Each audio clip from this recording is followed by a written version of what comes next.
Are you serious, Max? I asked, my voice trembling with a mix of disbelief and hurt. The clinking of silverware and the murmur of other diners faded into the background as I stared at my brother across the candlelit table. Lucy, please. Max began, but Sarah cut him off. She's right, Max. It's not like she has a degree or anything, Sarah said, her tone dismissive. She took a sip of her wine, her eyes not meeting mine. I felt a sharp pang in my chest. I may not have a degree, but I've worked hard to be where I am, I said, trying to keep my voice steady. Sarah raised an eyebrow. Writing novels? That's hardly a real job. Max's hand tightened around his fork. Sarah, that's enough, he said, his voice low and warning. The tension between us was palpable. I glanced around the restaurant, feeling the eyes of the other patrons on us. I wished I could disappear. Let's not cause a scene, I said quietly, looking down at my plate. I just wanted to meet the woman my brother is going to marry. Sarah's eyes flickered with something I couldn't quite place. Pity, maybe. I'm sorry if I offended you, Lucy, she said, though her tone suggested she wasn't sorry at all. Max reached across the table and took my hand. You belong here, Lucy. Don't let anyone make you feel otherwise. I squeezed his hand, grateful for his support. But the damage was done. The evening continued in awkward silence, the joy of the occasion overshadowed by the sting of Sarah's words. As we left the restaurant, Max walked me to my car. I'm sorry about tonight, he said, his face etched with worry. It's not your fault, I replied, forcing a smile. I just hope she realizes how much you mean to me. She will, he assured me. Just give her time. I nodded, though doubt lingered in my mind. Good night, Max. Good night, Lucy. I drove home in silence, the city lights blurring past me. My thoughts were a whirlwind of emotions. Anger, sadness, and a deep sense of betrayal. How could someone who claimed to love my brother be so dismissive of me? The next morning, my phone buzzed with a message from Max. Mom and Dad would be proud of you, it read. His words brought a small comfort, but they couldn't erase the hurt from the night before. Later that day, I received a call from an unknown number. Hello. I answered, my voice wary. Is this Lucy Barnes? A cold, unfamiliar voice asked. Yes, who's this? This is Beth Turner, Sarah's mother. I'd like to speak with you about the wedding. I felt a chill run down my spine. What about it? I think it would be best if you didn't attend, she said bluntly. What? Why? I asked, my heart pounding. Let's be honest, Lucy. You're not exactly the type of person we want associated with our family, she continued, her tone dripping with condescension. It's nothing personal, but we have an image to maintain. I was speechless. I'm Max's sister. How can you ask me to stay away from his wedding? I'm sure you understand, she said, not waiting for my response before hanging up. I stood there, the phone still pressed to my ear, feeling a mix of shock and fury.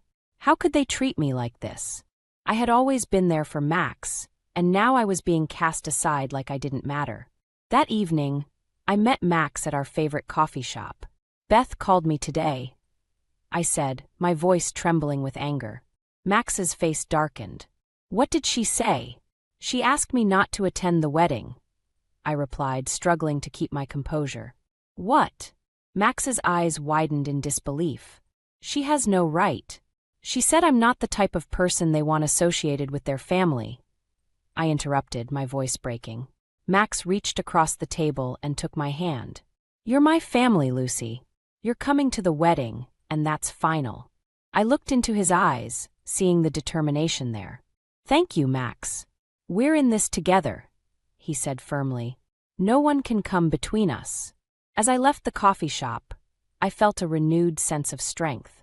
No matter what challenges lay ahead, I knew Max and I would face them together. And I was determined to prove to everyone that I belonged. I was still reeling from Beth's call when I decided to confront Sarah directly. I couldn't let this go without at least trying to understand why they were so adamant about excluding me. I called her and arranged to meet at a small cafe near her office.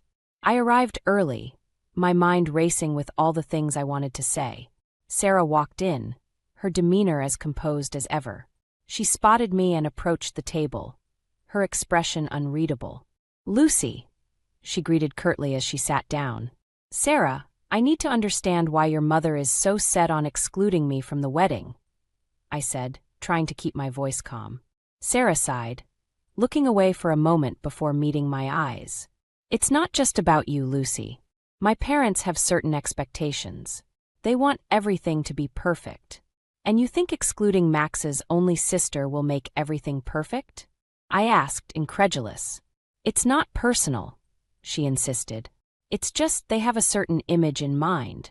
I couldn't believe what I was hearing. "So, because I don't fit their image, I don't belong?" Sarah hesitated. "Look, I know this is hard for you to understand, but my parents are very particular. They're used to a certain way of life." I shook my head, feeling a mix of anger and sadness. Max and I have been through so much together. We've always supported each other. I can't believe you'd let your parents come between us like this. Sarah's eyes softened slightly. "I love Max, Lucy. I really do. But my parents, they're not easy to deal with." "Neither am I," I said firmly. "And I'm not going to let them push me out of my brother's life." Sarah looked taken aback by my resolve. "I'll talk to them," she said finally. "But I can't make any promises." "Just do what's right," I replied, standing up to leave. "For Max's sake." As I walked out of the cafe, I felt a surge of determination. I wasn't going to let anyone dictate my place in my brother's life, not even his fiancée's parents. A few days later, Max called me. "Lucy, we need to talk," he said, his voice serious. "Is everything okay?" I asked, worry creeping into my voice. "Just come over," he replied. When I arrived at Max's apartment, he looked more stressed than I'd ever seen him. "What's going on?" I asked, my heart pounding. "Sarah talked to her parents," he began. "They're still insisting that you shouldn't come to the wedding." I felt a lump form in my throat. "Max, but I'm not going to let that happen," he interrupted, his eyes fierce. "You're my sister, and you're going to be there." I felt a surge of gratitude for my brother's unwavering support. "Thank you, Max. I just don't understand why they're so against me." "It's their loss," he said firmly. "You're coming to the wedding, and that's final." The day of the wedding arrived, and I felt a mix of nerves and determination as I got ready. I knew it wouldn't be easy, but I was determined to stand by my brother's side. As I arrived at the venue, I could feel the eyes of the Turner family on me. Beth's icy stare was particularly hard to ignore. I took a deep breath and held my head high, refusing to let them see how much their disdain affected me. The ceremony was beautiful, but the tension was palpable. As we moved to the reception, I could hear whispers and see the judgmental glances from Sarah's family and their friends. During the speeches, Beth took the microphone. "I'd like to thank everyone for being here today," she began, her eyes scanning the room. "It's a joy to see so many wonderful people gathered to celebrate this union." I felt a sinking feeling in my stomach as she continued. "However, I must say, it's unfortunate that some people don't understand the importance of maintaining certain standards." I could feel the blood drain from my face. She was doing this here in front of everyone. Max's face turned red with anger, and I could see him clenching his fists. "Beth, that's enough," Max said, his voice shaking with fury. Beth ignored him. "We all want what's best for our children, and sometimes that means making difficult decisions about who we allow into our lives." I couldn't take it anymore. I stood up, my heart pounding. "I'm not going to let you humiliate me like this," I said, my voice trembling but loud enough for everyone to hear. The room fell silent. Beth looked at me with a mixture of surprise and disdain. "This is not the time, Lucy," she said coldly. "No, this is exactly the time," I replied, my voice gaining strength. "I've been nothing but supportive of Max and Sarah, and I won't let you or anyone else make me feel like I don't belong." Max stood up beside me. "Lucy's right. She's my sister, and she's part of this family, whether you like it or not." Sarah's face was pale, and I could see the conflict in her eyes. "Max, please," she whispered. "No, Sarah," Max said firmly. This has gone on long enough. The tension in the room was unbearable, but I felt a sense of relief. No matter what happened next, I knew I had my brother's support. And that was all I needed. The aftermath of the confrontation at the wedding reception lingered like a dark cloud. Max and I left the venue together, our heads held high, but the tension between us and the Turner family was palpable. We spent the next few days in a state of uneasy calm, waiting for the fallout. One evening, as I was working on my latest manuscript, my phone buzzed with an incoming call from Max. "Lucy, can you come over? We need to talk," he said, his voice strained. "Sure, I'll be there in 15 minutes," I replied, sensing the urgency in his tone. When I arrived at Max's apartment, I found him pacing back and forth, a deep frown etched on his face. "What's going on?" I asked, closing the door behind me. "It's Sarah," he said, running a hand through his hair. "She's been distant since the wedding. We had a huge fight last night. She's staying at her parents' house." I felt a pang of guilt. "Max, I'm so sorry. I didn't mean for things to get this bad." "It's not your fault, Lucy," he said, stopping to look at me. "This has been building up for a while. Beth and David have been putting pressure on her, and she's caught in the middle." I sat down on the couch, trying to process everything. "What are you going to do?" "I don't know," he admitted, sitting next to me. "I love Sarah, but I can't let her family treat you like this. It's tearing us apart." We sat in silence for a moment, the weight of the situation pressing down on us. Finally, I spoke up. "Maybe I should talk to Sarah. Try to make her understand how important you are to me." Max looked at me, his eyes filled with gratitude. "Would you do that?" "Of course," I said, squeezing his hand. "We're family. We stick together." The next day, I called Sarah and asked to meet her at a park near her parents' house. She agreed, though her voice was hesitant. When I arrived, she was already there, sitting on a bench and staring at the ground. "Sarah," I said, sitting down next to her, "we need to talk." She looked up at me, her eyes red from crying. "I know, Lucy. I'm sorry for everything that happened at the wedding. My parents, they're difficult." "I understand," I said gently. "But this isn't just about them. It's about you and Max. He loves you, and he's willing to fight for you. But he can't do it alone." She nodded, wiping away a tear. "I love him too, but my parents, they've always had such high expectations. They want everything to be perfect." "Perfection is an illusion," I said softly. "What matters is the love and support you give each other. Max and I have always been there for each other, and I know he wants to be there for you too." Sarah took a deep breath, her resolve hardening. "You're right, Lucy. I need to stand up to my parents, for Max and for myself." I smiled, feeling a sense of hope. "We'll get through this together." As we parted ways, I felt a renewed sense of determination. But the peace was short-lived. That evening, Max called me again, his voice filled with urgency. "Lucy, you need to come over. Now." I rushed to his apartment, my heart pounding. When I arrived, I found him sitting at the kitchen table, a letter in his hands. "What's going on?" I asked, sitting down across from him. "It's from David Turner," he said, his voice shaking with anger. "He's threatening to ruin my career if I don't break off the engagement with Sarah." I felt a surge of rage. "He can't do that. This is blackmail." Max nodded, his face pale. "I know, but he's a powerful man. He has connections. He could make my life very difficult." I took a deep breath, trying to calm my racing thoughts. "We can't let him win, Max. We need to fight back." "But how?" he asked, desperation in his eyes. "We'll figure it out," I said firmly. "We'll find a way to stand up to him. Together."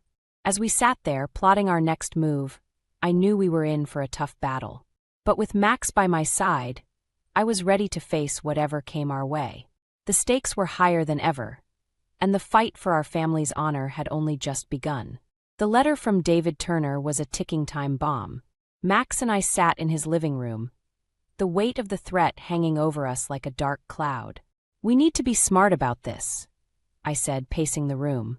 We can't let him bully us into submission. Max nodded, but I could see the worry etched on his face. He's got a lot of power, Lucy. If he wants to ruin me, he can. Then we need to find a way to protect you, I replied, determination hardening my resolve. We need leverage. The next morning, I woke up with a plan forming in my mind. I spent the day researching David Turner, digging into his business dealings and connections. As the hours ticked by, I uncovered a thread of questionable activities that could be the key to our defense. That evening, I called Max. I think I've found something, I said, excitement and nerves mingling in my voice. David's company has been involved in some shady deals. If we can expose this, it might be enough to make him back off. Max listened intently as I explained what I'd found. This is risky, Lucy, he said, his voice tinged with concern. If we go after him and fail, it could make things worse. I know, I admitted, but we can't just sit back and let him destroy your career. We have to fight back. Max sighed, running a hand through his hair. All right, let's do this. We spent the next few days gathering evidence, carefully compiling everything we needed to confront David. The tension was palpable, but our determination kept us going. Finally, we were ready to make our move. We arranged to meet David at a neutral location, a quiet, upscale restaurant where we knew we wouldn't be interrupted. As we waited for him to arrive, I could feel my heart pounding in my chest.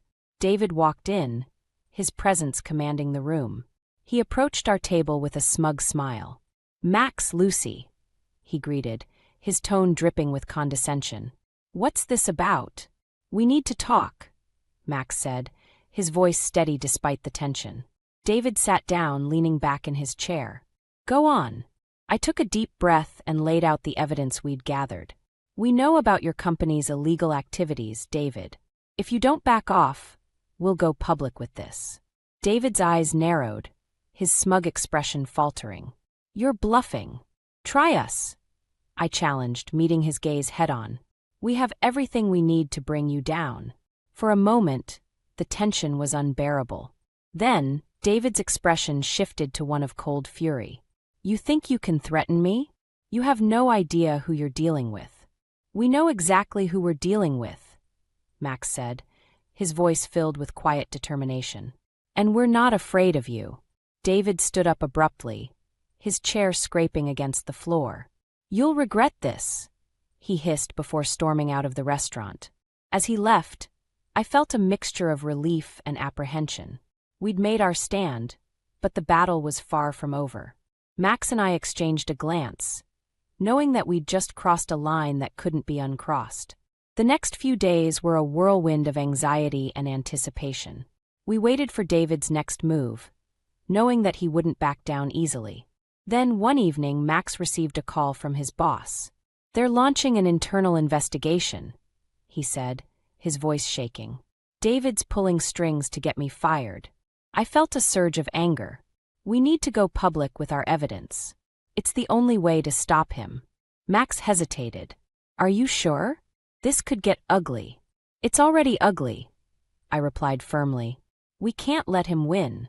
We spent the night preparing our case, contacting journalists and making sure our evidence was airtight. The next morning, we went public with the information, exposing David's illegal activities to the world. The fallout was immediate. News outlets picked up the story, and the scandal quickly spread. David's reputation took a massive hit, and the pressure on him intensified. But the fight was far from over. One evening, as Max and I were going over the latest developments, my phone buzzed with a message from Sarah. We need to talk, it read. I felt a knot form in my stomach.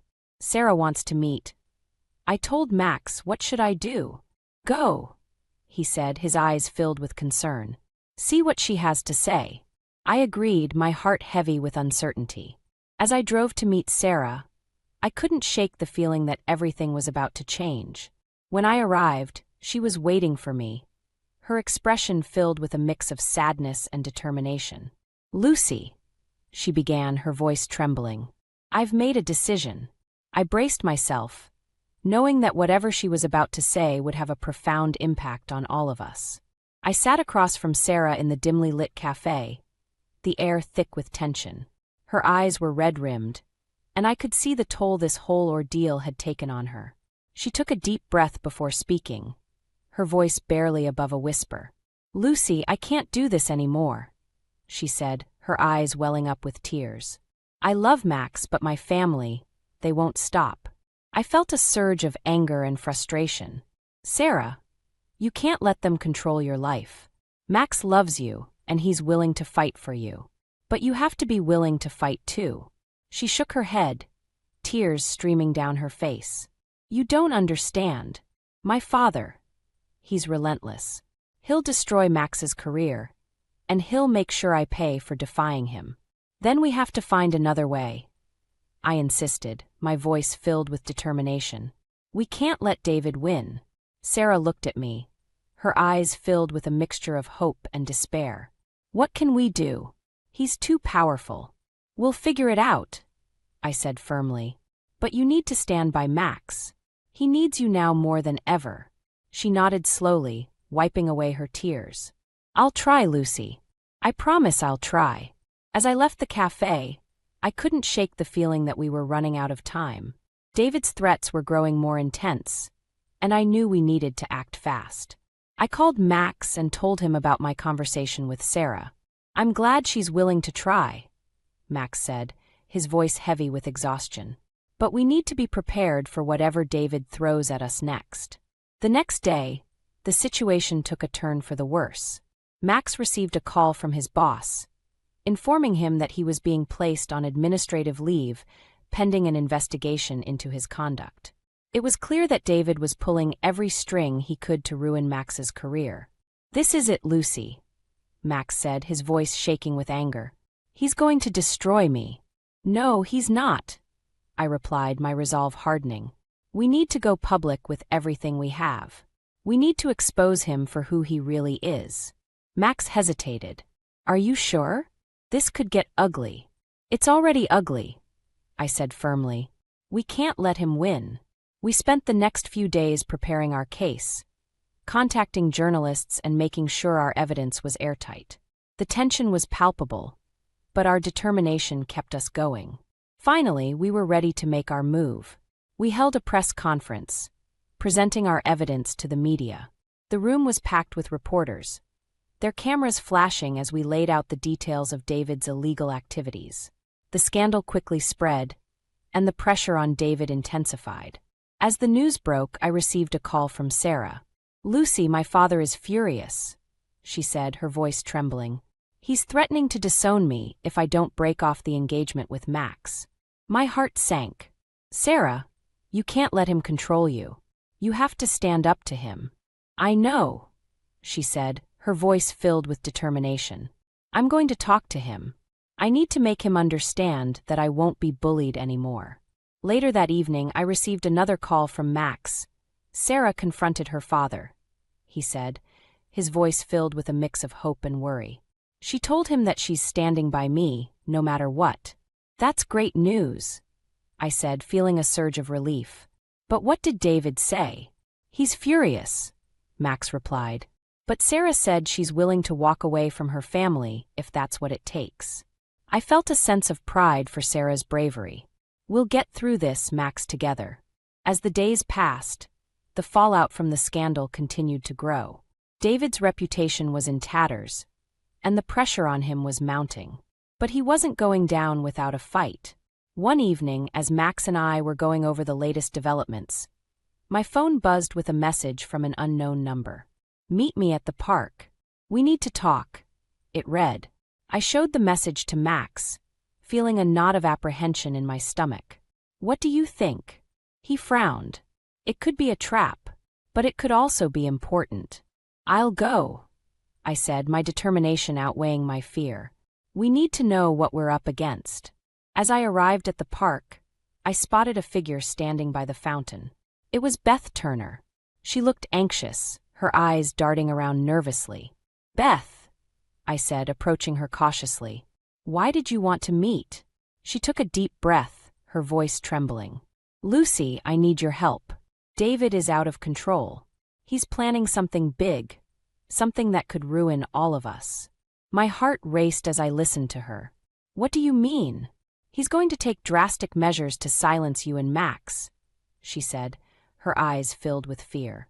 You have to stop him before it's too late. I felt a surge of urgency. What can we do? Beth looked at me, her expression desperate. You need to find proof of his plans. It's the only way to stop him. As I left the park, my mind was racing. The stakes had never been higher, and I knew we were running out of time. But with Beth's warning, we had a chance to stop David once and for all. The fight was far from over, but I was more determined than ever to protect my family. The weight of Beth's warning pressed heavily on my mind as I drove back to Max's apartment. I knew we were running out of time, and we needed to act fast. When I arrived, Max was pacing the living room, his anxiety palpable. Max, we need to talk, I said, closing the door behind me. He looked up, his eyes filled with worry. What's going on? I took a deep breath and recounted my meeting with Beth. David is planning something big, something that could ruin all of us. We need to find proof of his plans and stop him. Max's face hardened with determination. We can't let him win. What do? We need to dig deeper, find out what he's planning, I said, my mind racing. We need access to his files, his emails, anything that can give us a clue. Max nodded. I know someone who might be able to help. An old friend from college who's a cybersecurity expert. He owes me a favor. Call him, I urged. We don't have much time. Max made the call, and within an hour his friend Alex arrived at the apartment. He was a wiry man with sharp eyes and a quick mind. All right, what are we dealing with? He asked, setting up his laptop on the kitchen table. We need to access David Turner's files and emails, Max explained. He's planning something that could destroy us, and we need proof to stop him. Alex nodded, his fingers flying over the keyboard. Give me a few minutes. As Alex worked, Max and I sat in tense silence, the gravity of the situation weighing heavily on us. Finally, Alex looked up, a triumphant smile on his face. Got it. I've hacked into his email server. Let's see what we can find. We crowded around the laptop, scanning through the emails. It didn't take long to find what we were looking for. David had been corresponding with a shady private investigator, planning to fabricate evidence that would frame Max for embezzlement and fraud. This is it, I said, my heart pounding. This is the proof we need. Max's face was pale with anger. He's willing to destroy my life to get what he wants. We need to take this to the authorities.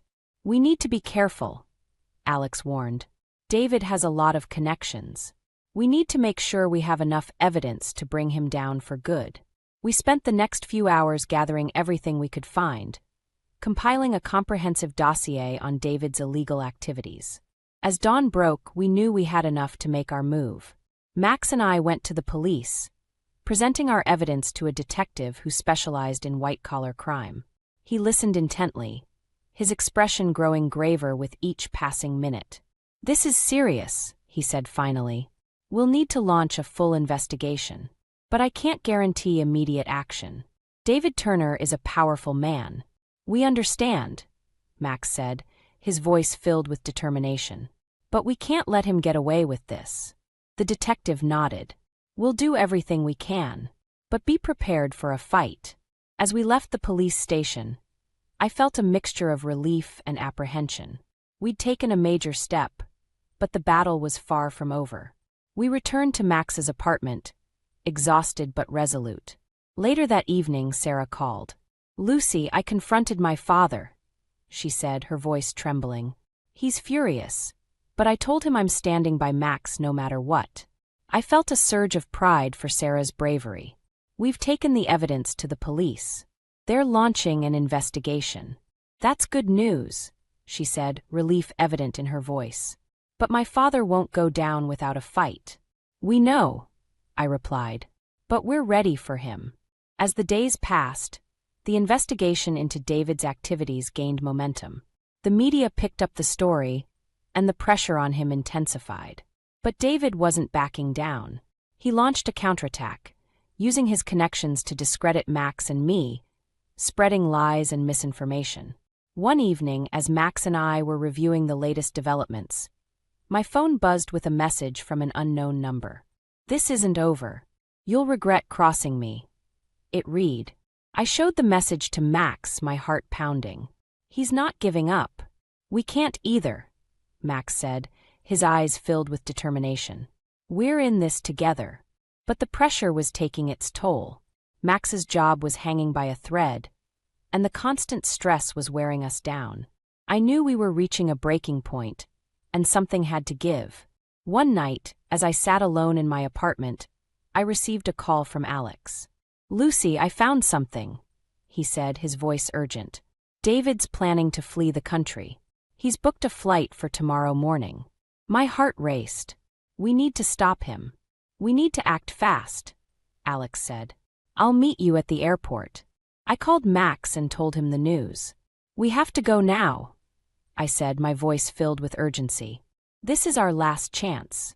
As we raced to the airport, I couldn't shake the feeling that everything was at stake. We were about to face our greatest challenge yet, and I knew we had to be prepared for anything. The fight for our family's honor had reached its climax, and there was no turning back. The drive to the airport felt like an eternity. Max and I didn't exchange many words, but the tension was palpable. We knew that everything was riding on this moment. If David managed to flee the country, all our efforts would be for nothing. We arrived at the airport and met Alex near the entrance.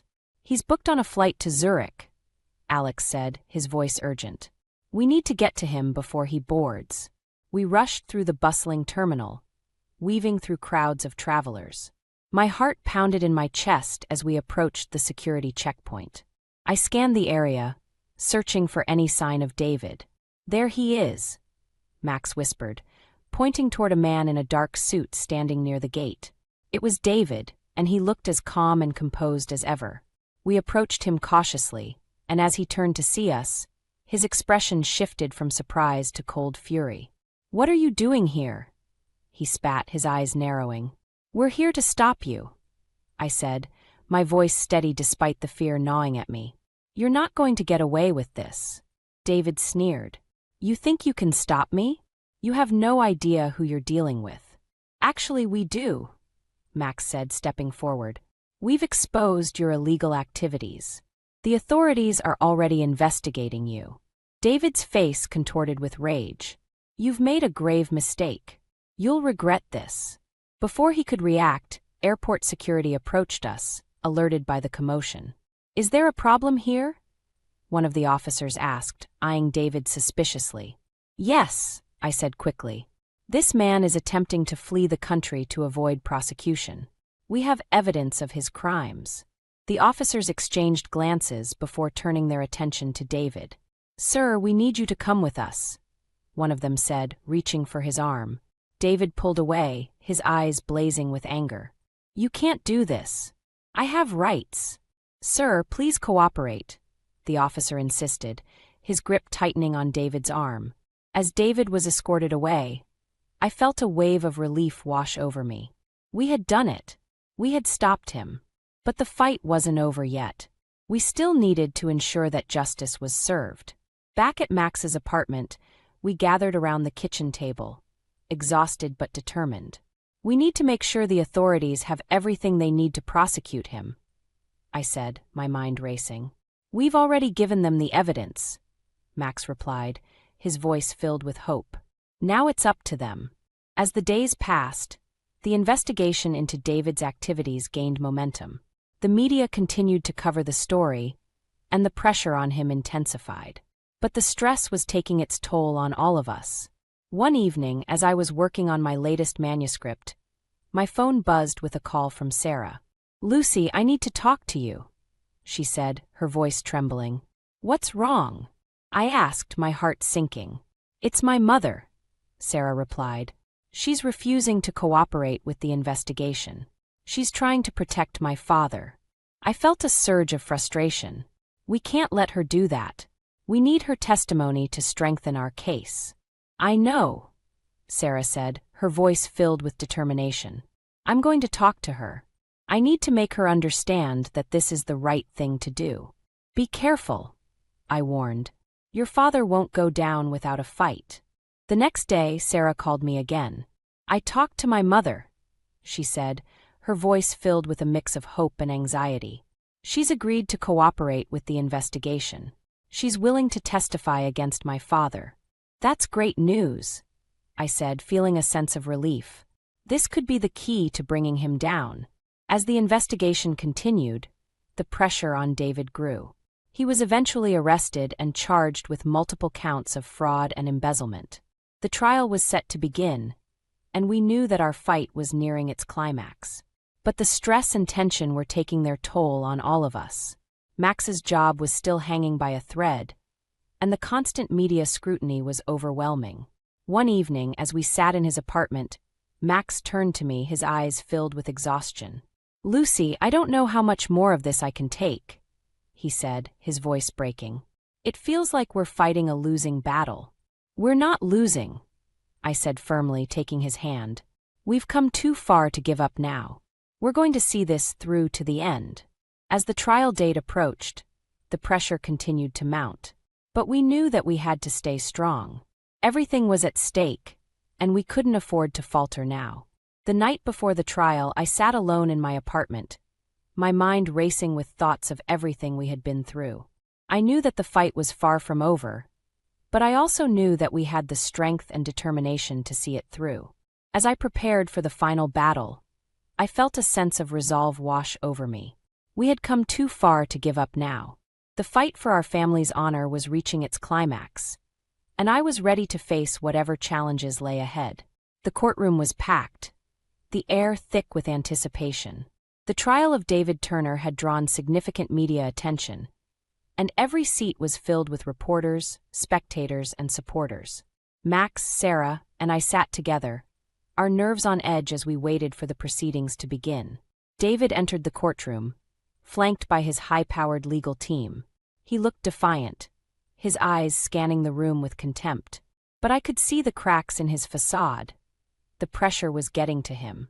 The trial began, and the prosecution laid out their case with meticulous detail. They presented the evidence we had gathered, painting a damning picture of David's illegal activities. Witnesses testified, including Beth, who bravely took the stand against her husband. Her testimony was powerful, and I could see the toll it was taking on her. As the trial progressed, the tension in the courtroom grew. David's defense team fought back fiercely, trying to discredit the evidence and witnesses. But the truth was undeniable, and the weight of the evidence was overwhelming.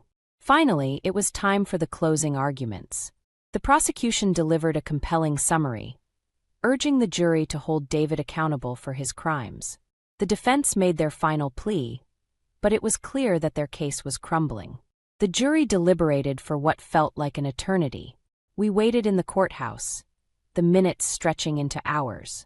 Max paced nervously, while Sarah and I tried to offer each other comfort. The uncertainty was unbearable. At last, the jury returned with their verdict. The courtroom fell silent as the foreman stood to read the decision. "We find the defendant, David Turner, guilty on all counts." A collective gasp filled the room, followed by a wave of relief and triumph. David's face turned ashen, his defiance crumbling into shock and despair. He was led away in handcuffs, his reign of terror finally brought to an end. As we left the courthouse, the weight of the past few months lifted from our shoulders. We had fought a long and difficult battle, but we had emerged victorious. Max turned to me, his eyes filled with gratitude. "We did it, Lucy. We really did it." I smiled, feeling a deep sense of pride and accomplishment. We couldn't have done it without each other. Sarah joined us, her eyes shining with tears of relief. "Thank you, both of you. I know this hasn't been easy, but you never gave up. We're family," I said, pulling them both into a hug. And that's what family does. In the weeks that followed, the fallout from the trial continued to unfold. David's company was dismantled, and the authorities launched further investigations into his associates. The scandal had far-reaching consequences, but it also brought about a sense of justice and closure. Max's job was reinstated, and he received an outpouring of support from his colleagues and friends. His reputation was restored, and he emerged stronger and more resilient than ever. Sarah stood by his side, their bond deepened by the trials they had faced together. As for me, I decided it was time to reveal my true identity as an author. I held a press conference, announcing that I was the acclaimed novelist writing under a pseudonym. The response was overwhelmingly positive, and my career flourished as a result. One evening, as Max and I sat on the porch of our childhood home, reflecting on everything we had been through, I felt a profound sense of peace. The sun was setting, casting a warm glow over the landscape. "We've come a long way," Max said, his voice filled with wonder. "We have," I agreed, "and we've grown stronger because of it." Max looked at me, his eyes filled with affection. "I'm so proud of you, Lucy. You've shown incredible strength and courage." "And I'm proud of you," I replied, squeezing his hand. "We've faced so many challenges, but we've come out the other side, closer than ever." As the stars began to twinkle in the night sky, I felt a deep sense of gratitude for the journey we had taken. We had faced betrayal, humiliation, and intense conflict, but we had emerged victorious, our bond unbreakable. In the end, it wasn't just about defeating David Turner. It was about standing up for what was right, protecting our family, and finding the strength within ourselves to overcome adversity. And as we sat there, side by side, I knew that we were ready to face whatever the future held, together.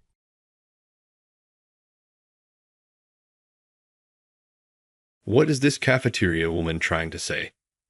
The elderly woman who worked in the cafeteria was made fun of by our president, Jack Taylor, and the department head, Julie Taylor, who had come for a factory inspection. In actuality, you've been doing anything you want. You cannot claim that you have forgotten my face. The old woman removed her headscarf and spoke authoritatively as she addressed the two of them. It was a former president's dignity. The time has arrived to stop the father and daughter from being abused. The several instances of misconduct were revealed at a board meeting. It was determined that Julie would be fired for disciplinary reasons and Jack would be dismissed. The next president was named Lucas. The route to an unanticipated happiness was what had once appeared to be an unjustified demotion. Lucas York is my name. This year, I turned 33. For the first 3 years after joining, I performed a lot of menial work in the General Affairs Department at the headquarters of a company that manufactures precise equipment. But as I accumulated experience, I began to take on increasingly significant tasks, such as maintaining contracts, negotiating contracts, and getting ready for shareholder meetings. I was elevated to deputy department head last year. I can see myself becoming a department head if everything continues to go well. Although I've been concentrating on my profession, I met a woman 2 years ago, and we began dating after a buddy introduced us. We are thinking about getting married and have a relationship where we both understand each other's work. It was during the annual personnel change period that I was summoned to the president's office. Julie, the female director of the General Affairs Department, was also there when I walked in. Lucas has consistently exceeded our expectations with his work. Yes, in fact, your efforts are deserving of praise. Jack has only one daughter, Julie. She began working for the company 3 years ago, and after only 2 years in the General Affairs Department, she was elevated to department head. She rarely works and is the first person to leave the workplace after work is finished. During business hours, she is frequently spotted using her phone. However, no one has been able to speak to her, because she is the president's daughter. I've been taking up her incomplete responsibilities and making up for her errors ever since I was hired. It was never done out of selfishness, but rather for the benefit of the business. You've been on my mind. Do you want to accompany me out?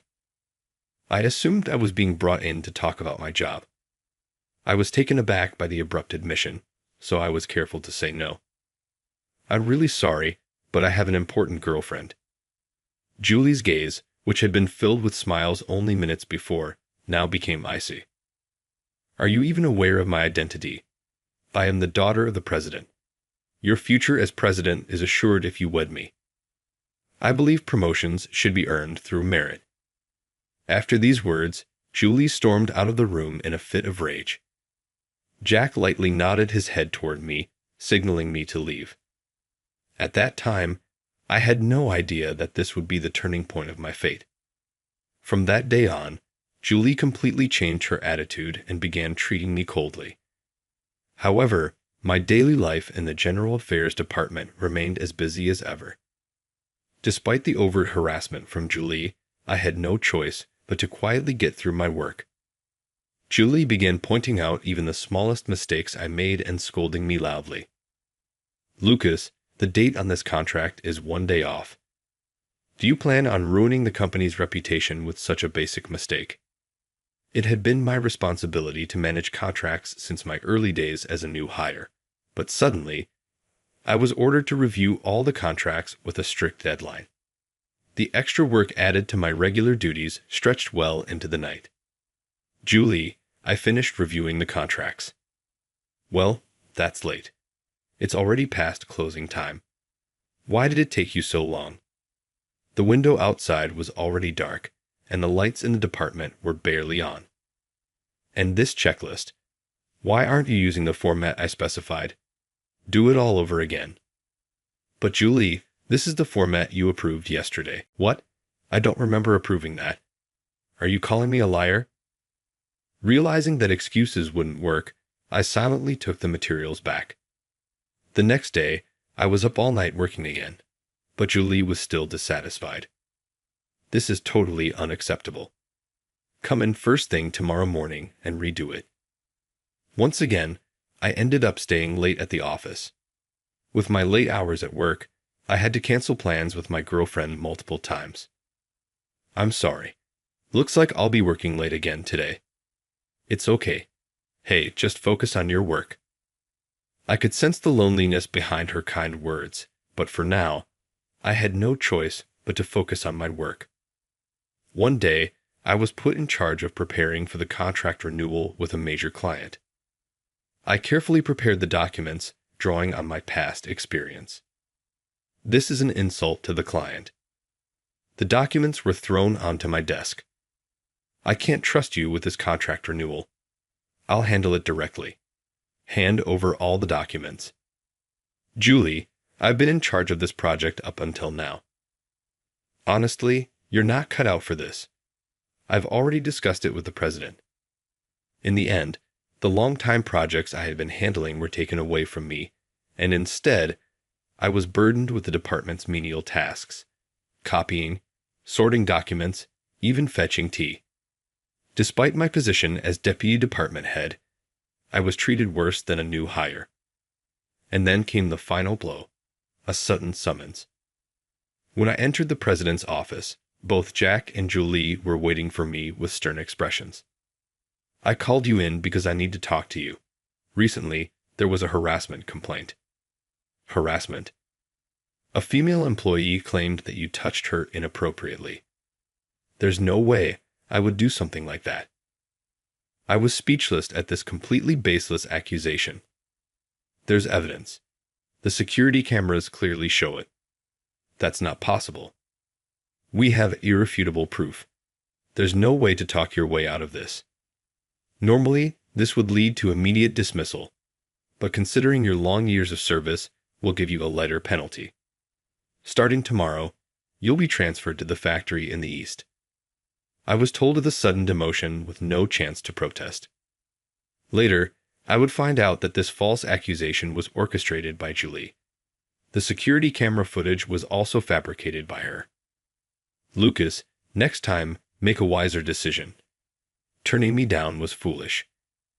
These were her parting words on the day I was demoted to the factory.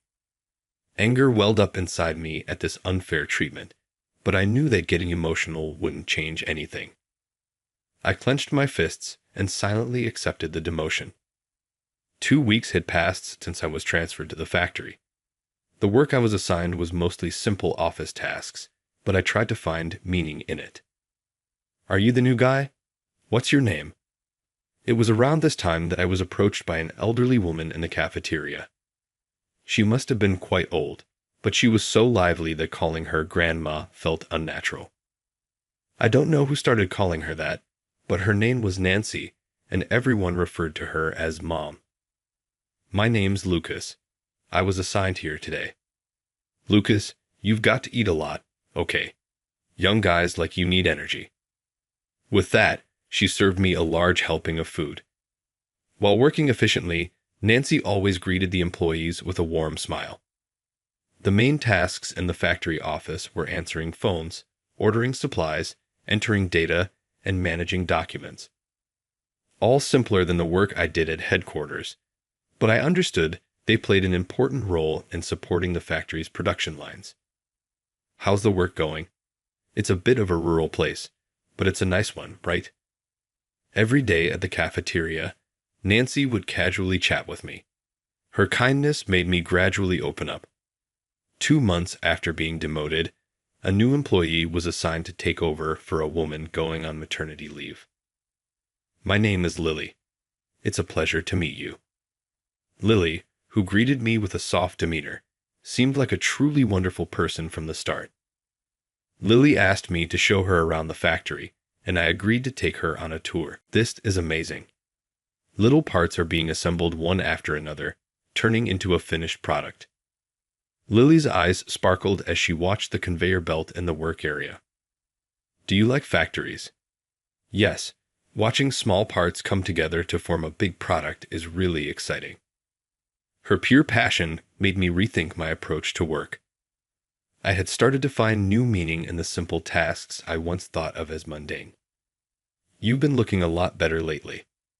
Really? Must be thanks to Lily. That girl's hardworking and a good kid. Nancy's words made me smile. Without realizing it, it was true. Lily's presence had added color to my life at the factory. One day, Lily approached me. Lucas, I think we can make the inventory management system more efficient. Her suggestion was spot on, and I used my experience from headquarters to work with her on improving the system. Through this process, I found myself recalling my former self and her earnest attitude toward work. Lucas, Lily, you two are doing a great job. The new system we created together greatly improved the overall efficiency of the factory. Word of our success even reached headquarters. Thank you, Mom. For what? For giving me hope. What had started as a demotion to the factory had now opened up new possibilities for me. It was thanks to my meeting with Lily and Nancy's encouragement. On a sunny, gentle morning off, I was taking a walk with Lily in the nearby park. Our relationship had grown a bit closer, and we had started spending our days off like this, just relaxing together. There was a small shopping street in the town next to the factory, always bustling with locals on weekends. Lucas, that bakery over there looks good. Yeah, it does. Maybe we'll buy something during our break next time. Sounds good. I want to recommend it to Mom too. In casual conversations like this, the topic of Nancy would always come up, without either of us intending to bring it up.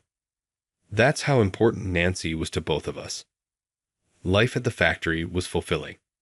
The inventory management system that Lily and I improved was adopted by other factories, receiving high praise from headquarters. On my way home from working the weekend shift, I ran into Lily at the grocery store. As we were talking, I heard a familiar voice. You two out on a date today. We turned to see Nancy smiling at us, holding a shopping basket. Mom. No, it's just a coincidence today. Doing some shopping? Yeah, just picking up ingredients for tomorrow's prep. After chatting for a while, we said our goodbyes to Nancy. Then Lily spoke up. Mom's always so kind. Yeah, she's like everyone's mom. You and Mom, it's like you're really her son. It feels so natural. Those words made me stop in my tracks. The truth was, I had lost my own mother when I was very young. When Lily learned this, she looked apologetic, but I smiled and shook my head. No, maybe you're right, I muttered. That and we parted ways for the day. One afternoon, on a day off, We were walking along the riverbank in a place far, far from the noise of the factory. We talked about work and our dreams for the future. I used to work at a different factory, but it went bankrupt. That must have been tough. Yeah, but I'm really glad I got to work here. Her smile made me naturally smile back. What had started as a demotion to the factory now felt like something I should be grateful for. Did you make this curry, Lily? It's delicious. While eating the curry that Lily had made, Nancy smiled kindly. Thank you. It's a recipe Lucas taught me. No, it's definitely better than mine. As the conversation between the three of us flowed, I felt a sense of happiness. Right now, the environment I was in was more fulfilling than the position or power I had at the headquarters. At dusk, the sunset visible from the factory's rooftop was beautiful. Lucas, this view is amazing. Yeah, the factory bathed in the sunset is quite a sight. As we stood there, the two of us watched the town turn golden in the setting sun. I wished this moment could last forever. But just as I thought that, something unexpected happened. We received sudden notice of a surprise inspection from headquarters. The news of the inspection brought tension to the entire factory, and this time, Julie would be joining the visit as well. I was tasked with showing the factory to the visiting party. When I greeted the president and his group at the factory's front entrance, Julie's cold gaze pierced through me. Oh, you're still here? I thought you'd quit by now. He, in charge of the factory's office work, scoffed. It doesn't seem like you've learned your lesson. It seemed like both she and the president still held a grudge against me. I kept my composure as best as I could, guiding Jack and Julie while explaining the current state of the factory. As we were discussing the improvements in inventory management and work processes, Julie suddenly interrupted. Are you sure trying something so ambitious at a rural factory won't just lower efficiency? No. Actually, productivity has improved by 20%. Oh, well, it's not good to deceive with numbers. It seemed Julie was just looking for flaws. I corrected each of her criticisms one by one. Finally, I took them to the employee cafeteria, where Nancy greeted us with a smile. However, Julie looked around the cafeteria with a sneer. What an old-fashioned cafeteria. Are you sure the hygiene management is up to par? Lily offered the menu to Julie, but she didn't even try to take it. I can't eat in a place like this. Dad, let's go to a fancy restaurant nearby.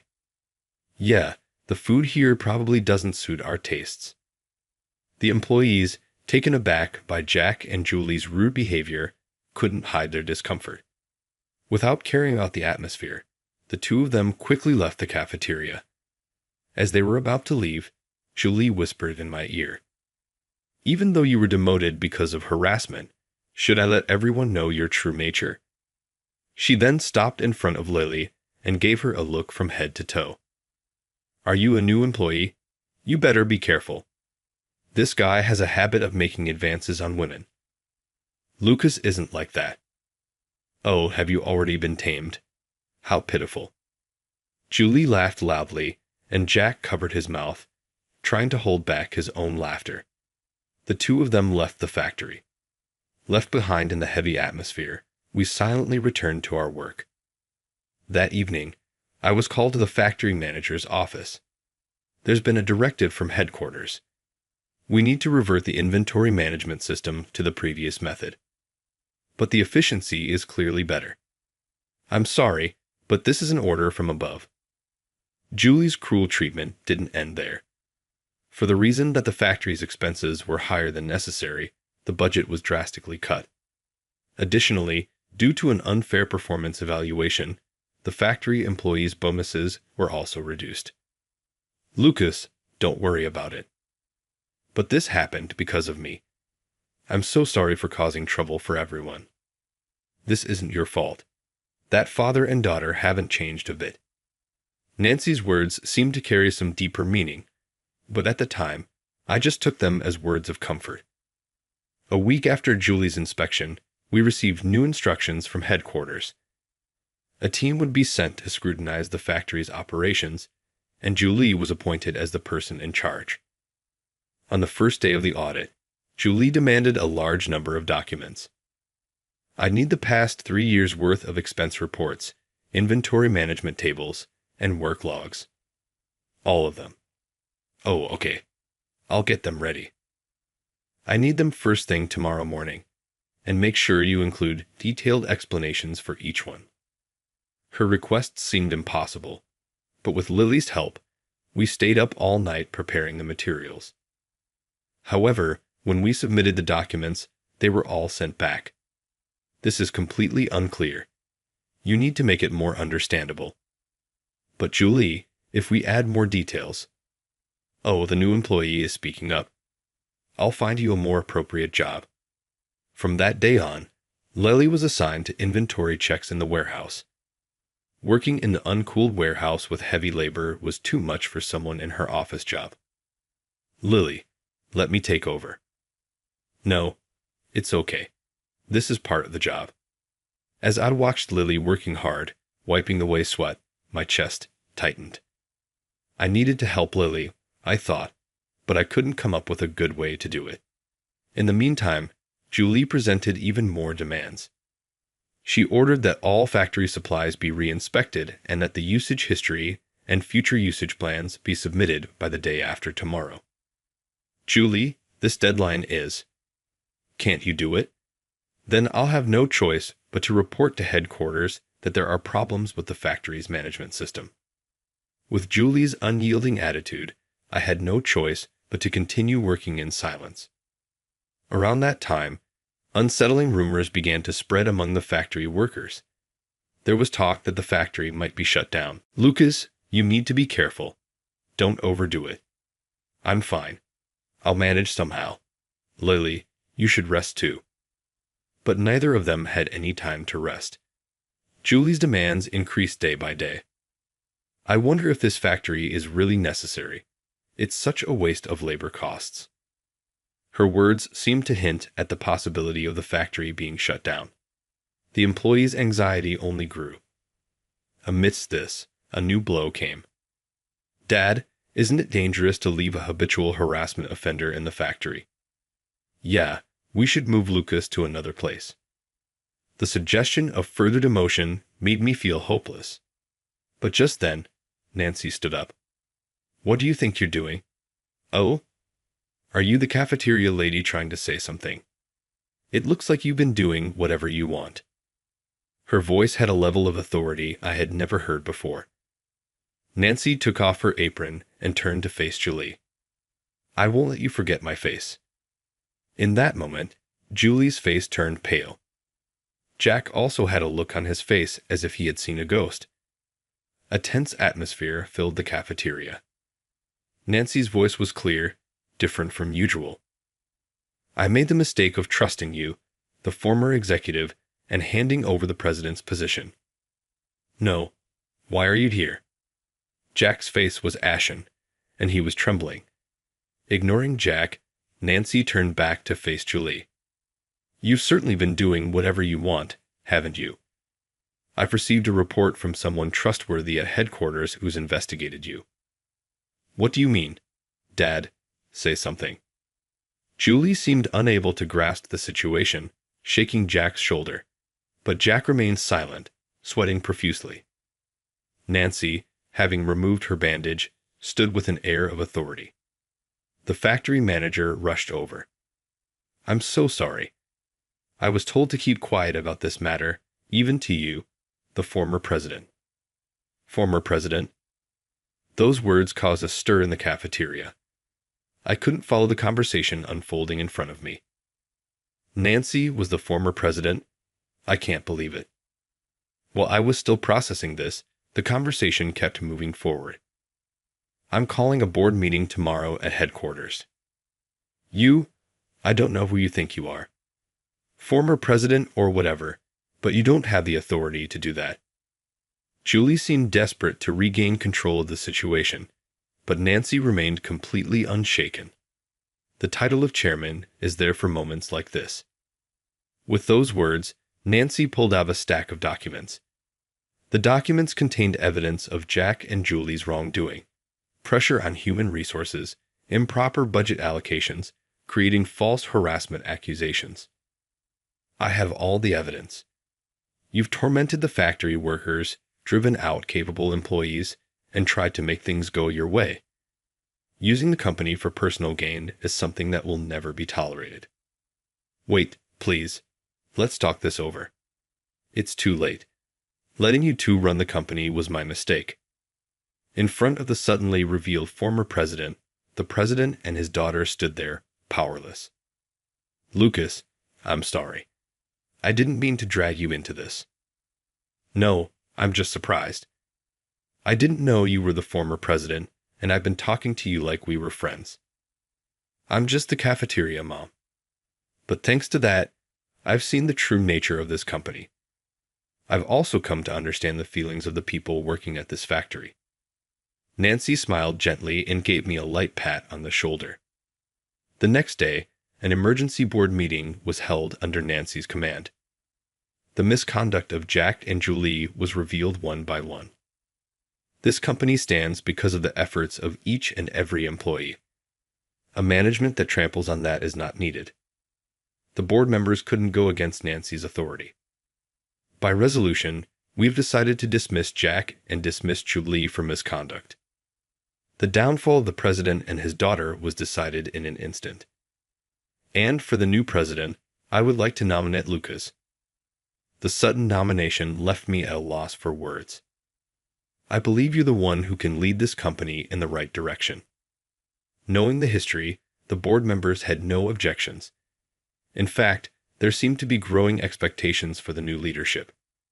The day after the emergency board meeting, under Nancy's order, an all-employee meeting was held in the large conference room. The employees gathered, and Nancy stood on the stage. I have an important announcement for all of you. Yesterday at the board meeting, we decided to dismiss Jack and fire Julie for misconduct. As the room buzzed with chatter, Nancy continued, Also, we've decided to appoint Lucas as the new president. The sudden personnel change caused a ripple of shock among the employees. I will support the new president as chairman. However, this is a transitional measure. I want to entrust the future of this company to the younger generation. Called up to the stage, I nervously began speaking as I faced the crowd. I was previously demoted to this factory for unjust reasons. However, working here, I learned the true value of manufacturing. The room went completely silent. At this factory, every single part is carefully assembled to become a reliable product. That process contains the sincere efforts of every employee. Lily, sitting in the front row, nodded quietly. I want to build this company just like a product, piece by piece, with care, with all of your help. As I finished my speech, there was a huge round of applause from the audience. Now, there's another important announcement, Nancy revealed. She exposed the various wrongdoings orchestrated by Julie. Unjust personnel decisions, the private embezzlement of the budget, and the false harassment accusation against me. The full truth was presented with evidence. These actions are a grave betrayal to the company. We are considering legal action. Anger could be heard from the employees, but Nancy continued, But this is not the end. In fact, it's a new beginning. True to her words, the company began to change drastically. The inventory management system that had proven successful in the factory was rolled out company-wide, and operational efficiency skyrocketed. The unfairly reduced bonuses were also brought back to the proper level. Lucas, congratulations. Thank you. It's because of you that I realized the value of this factory. Well then, we've got a mountain of work to do. Let's get started. Nancy, who had supported me in my role as president for a while, said, You're good now, and returned to work as the cafeteria mom. She kept the title of chairman, but continued to listen to the voices from the ground. Thus, the story that began with an unjust emotion entered a new chapter. 3 months after the transition to the new system, one holiday morning, Lily and I were looking for a new place to live. Having moved to the headquarters, we decided to find somewhere with a better commute. How about this apartment? It's really nice. I think we'll be able to see the sunrise from the balcony. While touring the apartment, we couldn't help but feel excited about our new life together. In fact, just recently, I had confessed my feelings to Lily and proposed to her. Today, Nancy was once again smiling and chatting with the employees. Are the wedding preparations going well? Yes, we're working on it together. I'd really love for you to attend the wedding. Of course, but on that day, I'm not wearing the headscarf. We all laughed together. The fact that such a normal, happy daily life had become our reality was the most fulfilling thing. For our wedding, we'd like to ask you to sit at the same table as my parents. Me? Are you sure? Yes, to us, you're like real family. Thank you. I also think of you two as my own children. Her words brought warmth to my heart. I never imagined that the demotion I once faced would bring me such happiness. All right, Lucas. From now on, I'm leaving everything to you, she said. At those words from Nancy as the chairman, I straightened my back. 6 months ago, I was appointed as the new president, but I had to wait for the ceremony to confidently stand before everyone. Finally, the day of my appointment ceremony arrived. 6 months after the dismissal of the Taylor family, the company had successfully turned things around. Thus, the story that began with a demotion was now entering a new chapter. The setbacks I had faced in the past had now become valuable lessons. By continuing to move forward, unexpected happiness awaited me. It was truly a story that taught me the wonders of life. The wrongdoings of the Taylor family were reported to the police through a forced investigation. A series of large-scale embezzlements and illegal fund transfers were uncovered. Julie, after being ousted from the company, started looking for another job. But the bad reputation from her previous position spread, and she faced rejection from every company. Clinging to the image of once being an executive at a prestigious company, her savings ran out, and she was forced to move from her apartment to a cheap one. Evidence was found that Jack had been complicit in Julie's embezzlement, and he was arrested. During the interrogation, past wrongdoings were also uncovered. He was now in a situation where prison time was inevitable. After her father's arrest, Julie was abandoned by her relatives and fell into complete isolation. Her former arrogant attitude turned out to be her downfall, as no one was there to offer her help. The court issued a summary order demanding a large sum of compensation to be paid. Having lost all social credibility and being financially cornered, Julie now made a living through day labor part-time jobs. She was now forced to work in an even harsher environment than the factory workers she had once looked down on. At the end of her fall, Julie realized her mistakes. Her arrogant personality and distorted values had led to her own ruin. 6 months had passed since I became president. The business reforms at headquarters were steadily progressing, and employee morale was rising. Lily, are you going to make something special for dinner this weekend? Of course. It's your birthday, Lucas. Lily had transferred to the General Affairs Department at headquarters and had become the perfect partner, both in work and at home. Should we invite Mom too? It's such a special occasion. Yes, I'm sure she'll be really happy to come. Nancy, the cafeteria mom, was still working in the cafeteria. Though she kept her title as chairman, it seemed that she truly enjoyed supporting the employees up close in her role. Kids need to eat a lot. Here, eat some more. Mom, we're thinking of having a dinner party this Saturday at our place. Oh, that sounds lovely. Should I cook for you? The same lively voices could still be heard in the employee cafeteria. Continuing to protect and nurture the company, which Nancy loved like her own child, helping it grow. That was my mission and my pride.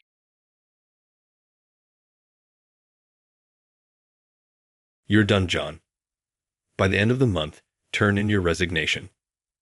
Done, sir? You're correct. You are revealed as a worthless high school graduate. Sean, the sales manager at the small business, where I work as an administrative clerk, said something that really got to me. It was agreed that I would be let go after a meeting with the executives earlier. Why me? It's an easy explanation. After graduating from high school, you work in an office without being noticed. In addition, you greatly embarrassed me with that project for a foreign client. I suggested to the executives that you leave first. But I have a family.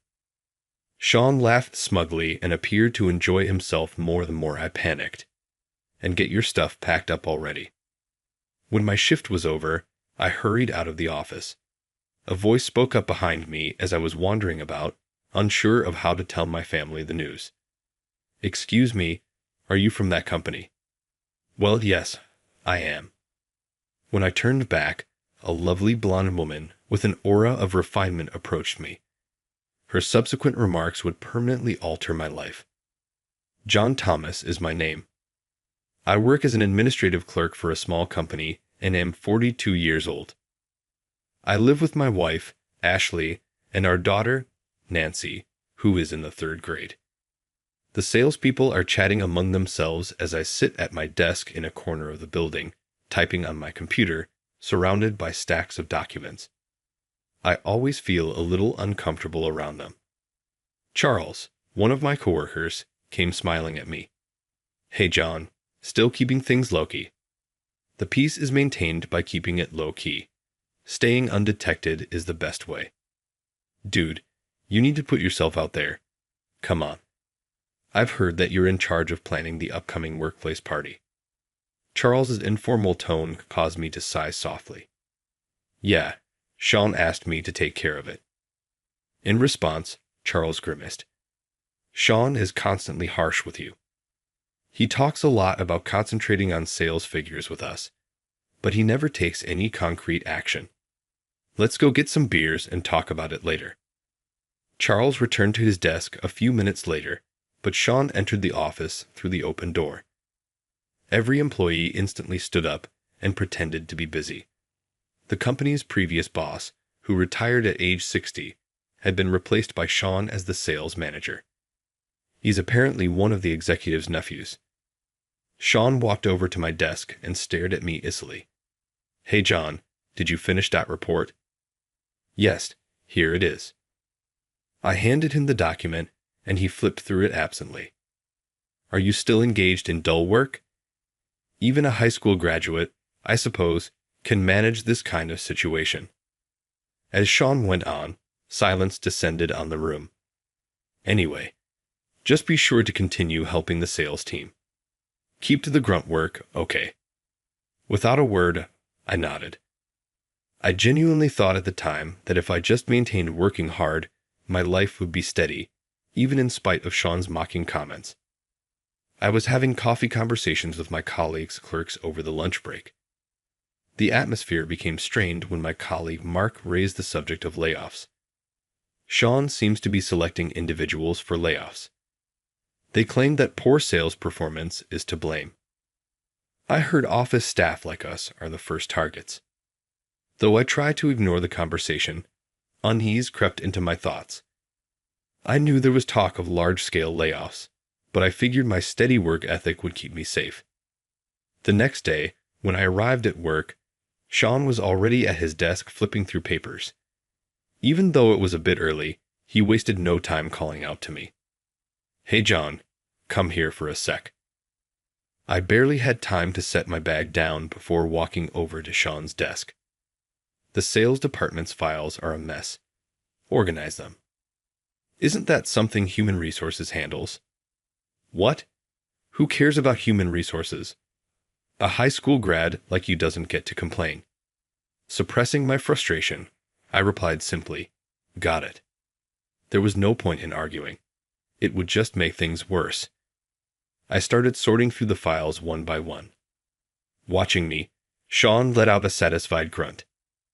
Make some copies after that, then restock the warehouse supplies.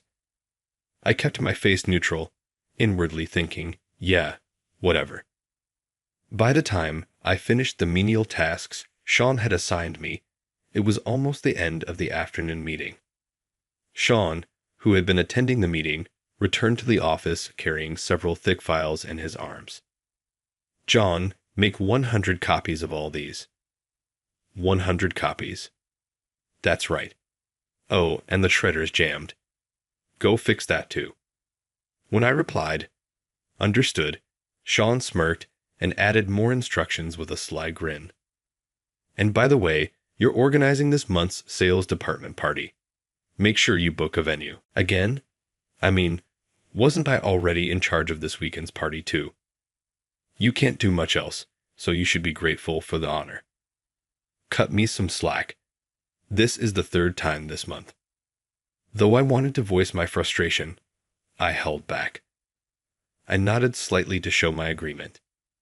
A few hours later, even after clock-out time, I was still alone in the office making copies. It was already dark outside. That's when Sean walked in, putting on his coat.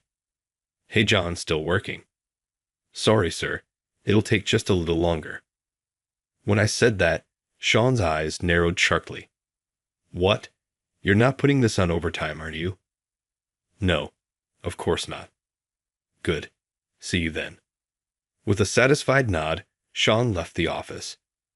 Not putting in for overtime. It's just expected at this point. Alone in the office, I continued my work. I finally finished a little after 8:00 p.m. When I got home, my kids rushed up to me. "Dad, help me with my homework." "Hey, stop that. Dad's tired. I'll help you instead." "It's fine. Let me see." As I looked over Nini's homework with a gentle smile, Ash called out to me from the kitchen. "You've been working a lot of overtime lately. Are you okay?" "I'm fine." Even as I said that, my heart felt heavy. A week later, in the afternoon at the office, I was swamped with preparing documents. On the monitor in front of me, pages of data and contract terms were displayed. I reviewed the documents repeatedly, carefully typing each section. From his seat behind me, Charles peeked at the files on my screen. Another contract. Yeah, it's for the sales department. Man, that's impressive. Normally, they'd outsource something like that.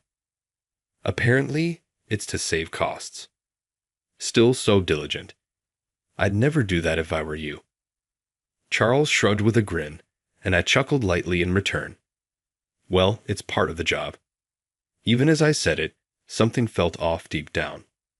The contract was complex, requiring legal expertise. It didn't make sense for an office clerk like me to be drafting it. That evening, as I finished printing the contract, Sean walked into the office at the worst possible moment. "John, is that contract ready?" "Yes, here it is." I handed him the file.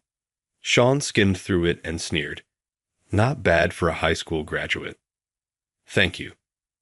The words Sean threw at me sounded like praise on the surface, but it was clear he was looking down on me.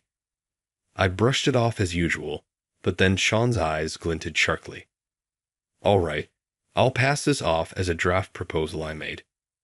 "What?" I couldn't help but question him. "That's just wrong." "Are you stupid? If a client finds out this was made by a high school graduate, they'll lose confidence." Sean casually took credit for my work and walked off as if it were the most natural thing to do. I couldn't say a word, only watch his back as he left. The next day, Charles came up to me. "Hey, I heard that contract Sean was working on got approved." "Oh, really?" "You know, he's been bragging that my reliable proposal and contract seal the deal. But you're the one who did all that, right?" I replied with a wry smile. "Well, it doesn't really matter." "No way. That was a tough contract, wasn't it? You drafted it too. Why aren't you saying anything?" "It's just easier not to stir the pot." Charles shrugged, looking exasperated. "You're way too nice. Clerks like me work best behind the scenes, making it easier for everyone else to do their jobs." Even as I said it, I was trying to convince myself it was true. That evening, a party was held to celebrate the sales department's big contract. Sean proudly recounted the success while everyone around him played along, praising him. "See, Experience always pays off. John, you need to learn from this. I simply nodded slightly, though I felt Charles' concerned gaze on me. I deliberately avoided looking his way. On the way home from the party, Charles and I walked side by side. Honestly, doesn't this piss you off? Well, yeah, but that's just how he operates. It's frustrating. Without you, that contract wouldn't have gone through. Charles and I quietly looked up at the sky. This is my role, and I guess that's fine. I knew very well that resignation had seeped into my thoughts. A month later, in the conference room, Sean stood confidently in front of the projector. We finally secured the French market entry project for a foreign company. Apparently, they were intrigued by the contract I successfully closed recently. Sean was preparing to meet with the CEO of the French subsidiary of the foreign company, Emily Rodriguez. The room erupted in applause, though there was an undercurrent of unease. Seriously. Foreign contracts involve really complicated legal and financial stuff. Ignoring these murmurs, Sean raised his voice even more. No need to outsource. That just racks up costs. We'll handle everything in-house. In the now silent conference room, I frowned. They're not outsourcing. For a case involving registrations and contracts. Sean, this project requires legal filings and contract drafting, right? Aren't we going to consult attorneys or accountants? Sean glared at me. What? Don't act like you know legal services, you high school grad. You'll handle it just fine. I could feel the sympathetic stares of those around me. You've got to be kidding me. Though overwhelmed by the sudden responsibility, I found myself scrambling to prepare the necessary documents for the foreign company's contract that Sean had dumped on me. A few days later, skipping my lunch break, I was poring over a mountain of contract clauses to draft the documents. My desk was piled with books, and my monitor displayed pages of dense legal terms. Is it done yet? I'm doing the final checks now. Just then, as I reviewed the drafted contract, I noticed something important. Just send that file to my email already. Wait, Sean snatched the mouse out of my hand and forcefully took control of my computer, sending the file to his email. Well, Sean, there's a mistake. My signature is still on it. Please make sure to remove that before sending it to the client. Yeah, I got it. Good work. Sean waved me off dismissively, his annoyance obvious. On the day of the meeting, Sean returned to the office and called me over to his desk. Hey, John. What is it? You put your signature on the contract, didn't you? You're not even certified.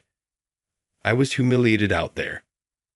I had assumed Sean would have fixed that, but apparently, he didn't even bother to check and submitted it to the client as it was. I'm sorry. You idiot.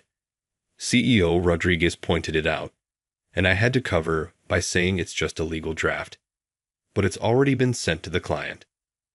I could only apologize. As I continued my usual clerical work at my desk, my fingers felt unusually heavy. Maybe it was because the executives were currently in a meeting about layoffs. Or maybe it wasn't. I couldn't tell. The clock showed it was past 3:00 p.m., and the office was filled with tension. Sean emerged from the meeting room and scanned the employees. Hey, John, come with me. I was startled to be called. Charles, who had been chatting next to me, glanced over. What do you think it's about? More paperwork? I don't know, but I've got a bad feeling about this. I stood up and followed Sean into the hallway, slipping into a small meeting room. It was just the two of us. As the door closed, Sean sat down, crossed his arms, and looked up at me. John, you're done. Submit your resignation by the end of the month. For a moment, I didn't understand.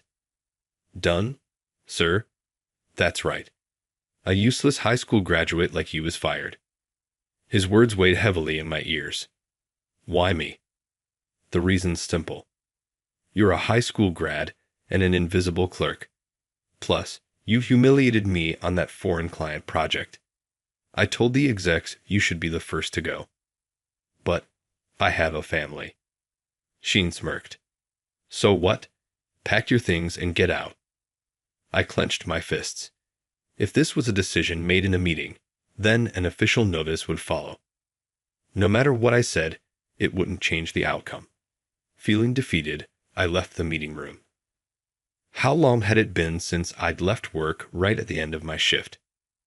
Sheen was shouting something behind me, but I ignored him and walked out of the building. The cold wind stung my cheeks. I hunched my shoulders and let out a sigh. My steps felt heavy, and my vision blurred with tears. How am I supposed to explain this to my family? That thought weighed heavily on me. My daughter had been working so hard for her middle school entrance exams. The idea that it might all go to waste was unbearable. As I wallowed in despair, someone called out from behind me. "Excuse me, do you work at that company?" "Well, yes, I do." When I turned around, a glamorous blonde woman was approaching me. Her appearance was strikingly out of place. "I have a question. Do you know a John Thomas?" "Well, that would be me." "Really? How lucky am I? You're the one who made this document, right?" She smiled as she handed me a document.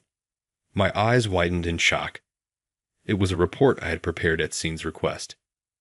"This, your name's on it. Certified Legal Clerk John Thomas, right here." The blood drained from my face. "Oh, that's just a reference document." "No need to be modest. I already looked up your name and registration number. I know it's legitimate. Besides, your signature wasn't just on the contract. It was also on the tax and labor proposals, wasn't it?" Her pursuit was relentless. I gave in and exhaled softly. "Well, actually, I do have certifications as a legal clerk, tax accountant, and labor consultant. But I couldn't find a good job, so I've been working as an office clerk to support my family. That's the truth. After graduating high school, I worked while dedicating myself to earning certifications, believing they would be a strong asset.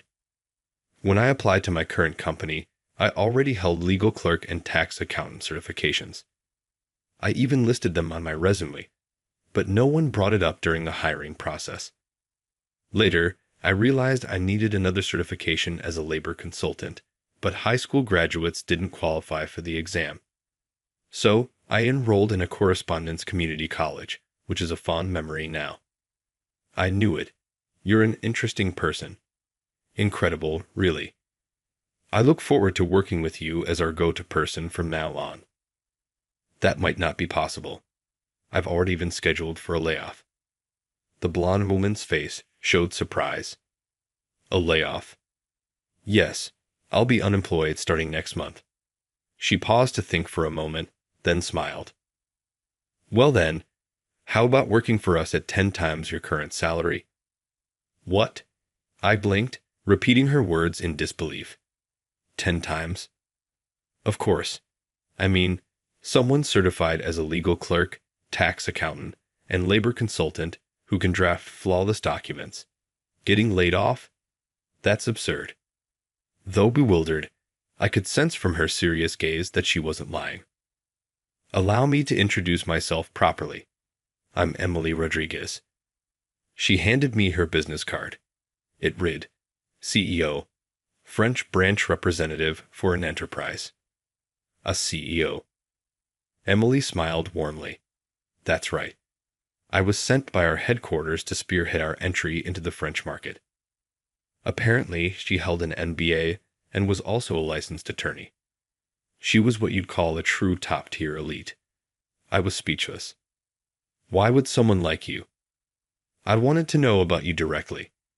I was curious if we could recruit such a talented individual. Feeling uneasy, I lowered my gaze. You should put those certifications to good use. Excuse me? Emily lightly tapped the contract with her finger as she continued. Normally, companies outsource registration, taxes, and labor issues separately. But if we have you, all of that can be handled in-house. I see.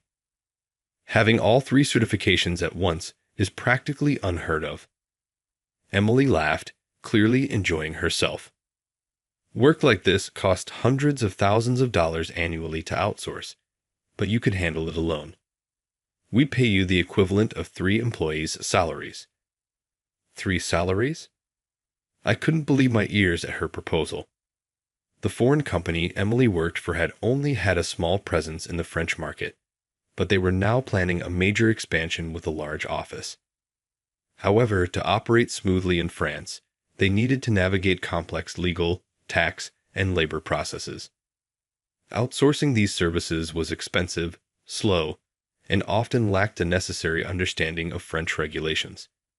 When Emily learned about my qualifications and skills, she immediately decided I was the perfect fit, someone who could cut costs and increase efficiency dramatically. I'm about to lose my job, and I don't think I can handle such a big responsibility. Hearing my response, Emily looked at me with a serious expression. You're underestimating yourself. That's exactly why I want you to work with us. Let's continue this conversation somewhere more comfortable. With a confident turn, Emily started walking, and I hurried to follow her. She entered a nearby cafe. Sitting in front of a coffee, I felt tense. Expanding into the French market comes with complex labor and tax challenges. Outsourcing to external experts takes time and is outrageously expensive. That's true. Many foreign companies don't have a deep understanding of the French market. That's exactly why they need someone who knows French business practices and has hands-on experience. Her explanation made perfect sense. Emily took a breath and looked me straight in the eye. You're not just someone with certifications. You've actually drafted contracts and even prepared tax proposals. That's proof of real-world experience, not just textbook knowledge. But I didn't think what I did was that impressive. Emily smiled. The fact that you think it's ordinary makes it even more impressive. Please take some time to think about it, okay? After returning home, I shared the conversation with Ashley. A tenfold salary increase. Is that even possible? It's a foreign company, but still, it feels unreal. Even as I said that, my decision was already made. The next day, I handed my resignation letter to Sean. The moment he saw it, he grinned smugly. Well, I'm thrilled you made up your mind so quickly after yesterday. Makes this layoff process much smoother. I didn't say anything. Charles cried, but even that didn't shake my resolve. And so, at the end of the month, I left the workplace where I had spent so many years. The following month, I found myself at the French branch office where Emily was the CEO. The office was sleek and modern, with large windows offering a panoramic view of the city. Feeling a bit nervous, I waited for Emily in the conference room.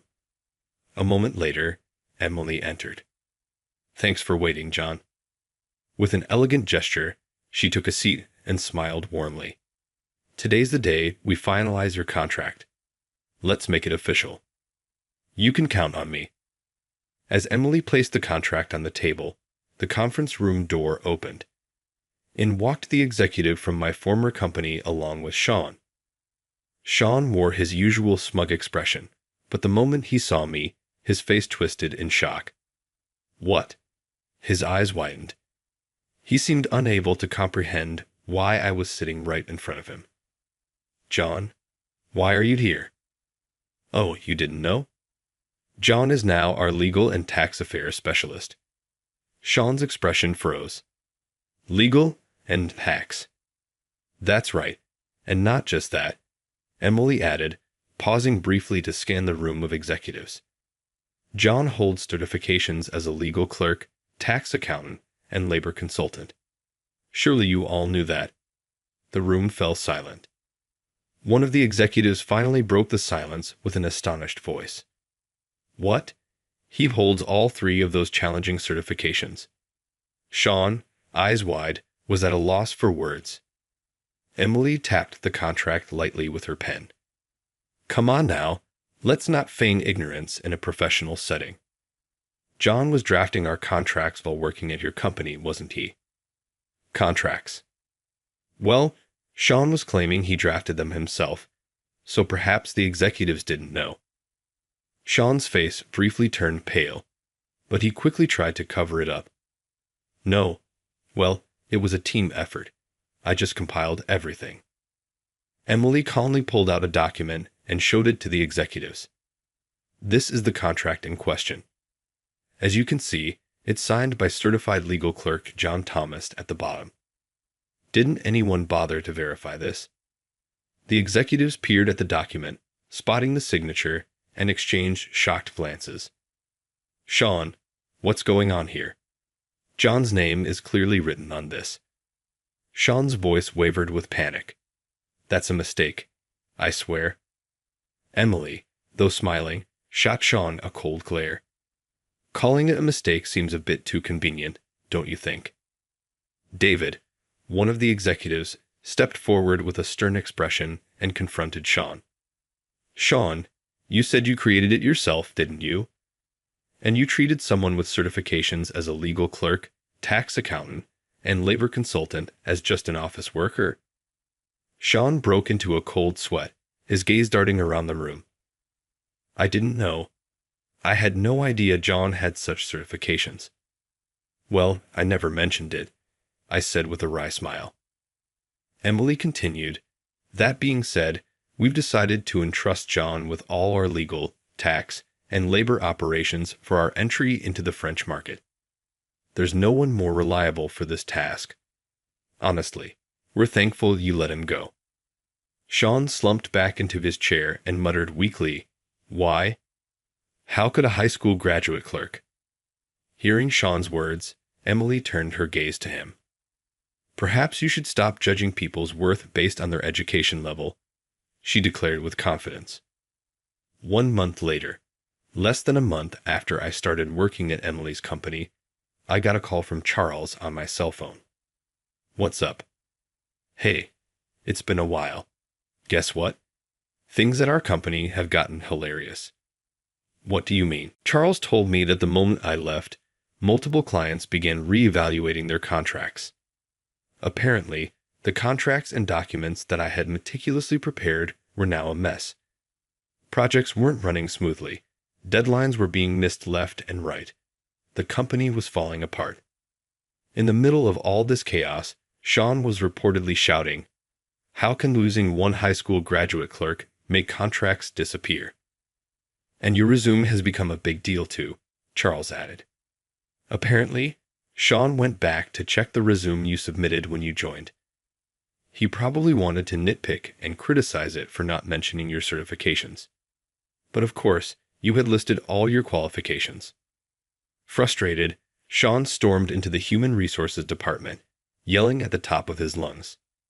Hey, Human Resources. Did you even look at John's resume when you hired him? He had legal clerk and tax accountant certifications. Charles said Sean's shouting was so loud that it reached his desk. Curious, Charles edged closer to listen to the argument between Sean and the elderly human resources manager.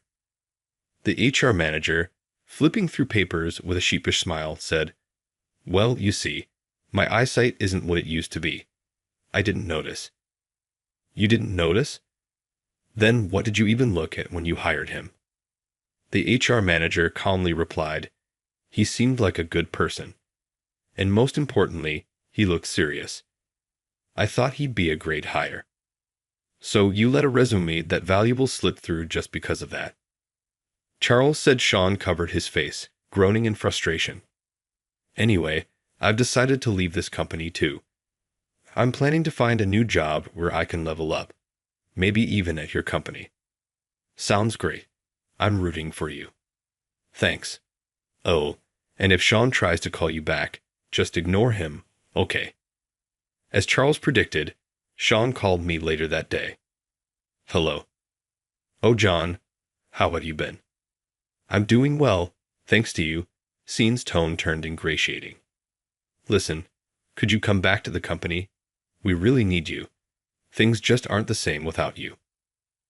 Well, I've already started working at my new company, and I don't see any reason to return. Come on, please. I'll give you a raise and even a better position. Hearing the desperation in his voice, I couldn't help but smile. My decision's final. No, this is bad. The execs are blaming me for letting you go. If this keeps up, I'll lose my position. I'm begging you. It's too late for that. Goodbye. I hung up, Scene's frantic voice still lingering in the background.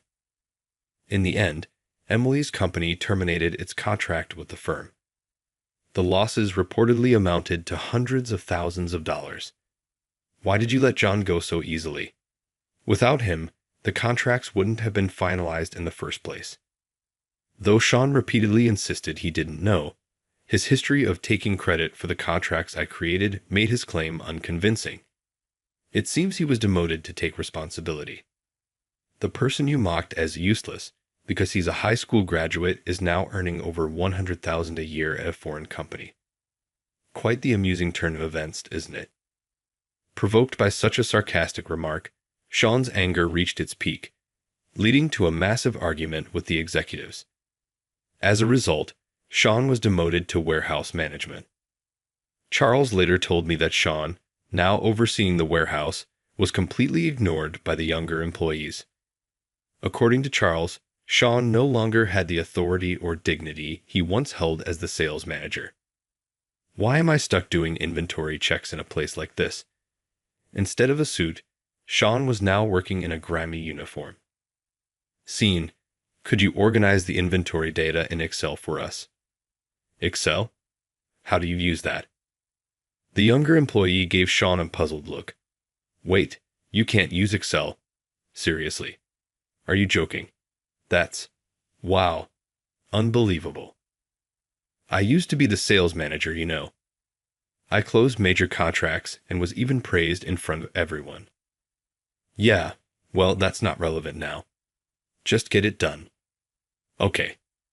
Charles said he witnessed this exchange when he stopped by the warehouse one day. The guy who used to call you a useless high school grad is now being mocked as an incompetent manager himself, Charles lamented. Since I'm planning to switch jobs soon, I won't be able to use Sean's downfall as entertainment over drinks anymore. On the upper floor of an office building, I was in a glass-walled conference room presenting materials to the executives of the foreign company.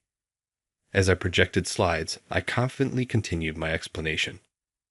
This contract applies special measures to mitigate financial risks.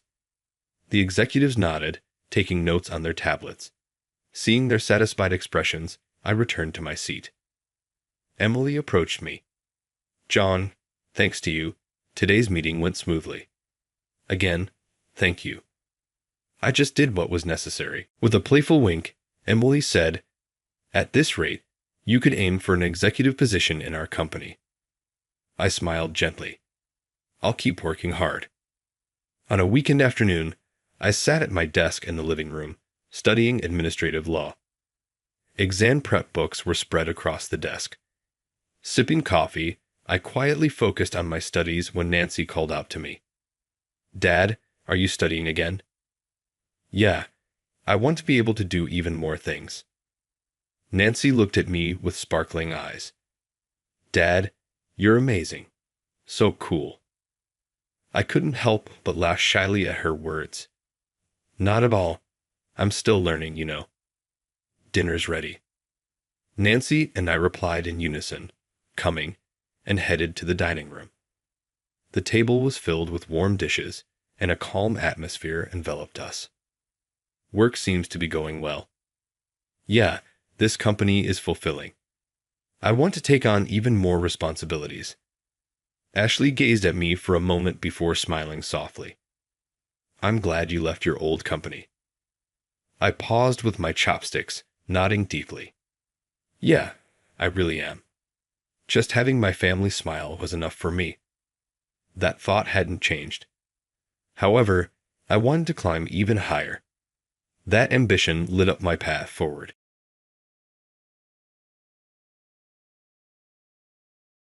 Is quitting truly acceptable? In order to get confirmation, I asked my employer in front of me. To make matters worse, my younger female supervisor added, I'd rather you leave as soon as possible while the severance I have to pay you is still minimal. I headed home after hearing her comments. The business was going to be in serious difficulty after this. That was not something this female employer could have predicted. I'm Michael Thompson, a 55-year-old divorced employee who started working for this corporation in the middle of my career. Even after 30 years of service, less than 5 years until I retire, I am still referred to as a sidelined employee. It's been nearly 30 years since I last saw my children. My ex-wife wished for them to avoid seeing me. At the time, there were disagreements, but today, well, it is what it is. I wanted to at least pay child support as a parent, but that stopped when my child reached adulthood. Right now, I don't have any unique plans to spend money. Never been motivated by a career. I now value being able to work each day at my own speed. On my days off, I like to go fishing and play golf by myself. Along the road, I've met folks with whom I've become friends and exchanged stories. While one of them is a farmer who provides me with fresh veggies from his garden, the other has a boat and occasionally takes me out to sea. No family, but with the social life I've established, I don't have time to be lonely. I really enjoy this laid-back way of life. Everything was in a rush when I got to work one day. What's going on? A younger coworker who was seated next to me asked. It's a sudden inspection from headquarters. Oh, I see. Everyone is rushing around because of this. I laughed and sat down to begin my task, saying, just show them how it normally is. Before, inspections had been unexpected, but had never really caused any problems. The dirty ones were usually the ones cleaning up. They wouldn't need to panic like this if they organized their daily lives a little. But I didn't realize that for years. The headquarters inspector showed there a few hours later. Despite her youth, she appeared to be a manager. As I saw her meet everyone, I thought she must be really capable. It's good to meet you. Julia, I'm from headquarters. I just want to check in on everyone's work today. Please continue as normal. We all gave a small nod and went back to our regular tasks. She was attractive. I was pleased to notice that the younger male staff members appeared somewhat preoccupied. What does this mean? During her inspection, Julia, the new manager, went about asking questions and occasionally grinning. Then she approached me, though. She turned to face me and said, what is this part-timer doing right now? Oh no. I'm a full-time employee, I said, forcing a grin. I'm sorry. Are you a supervisor?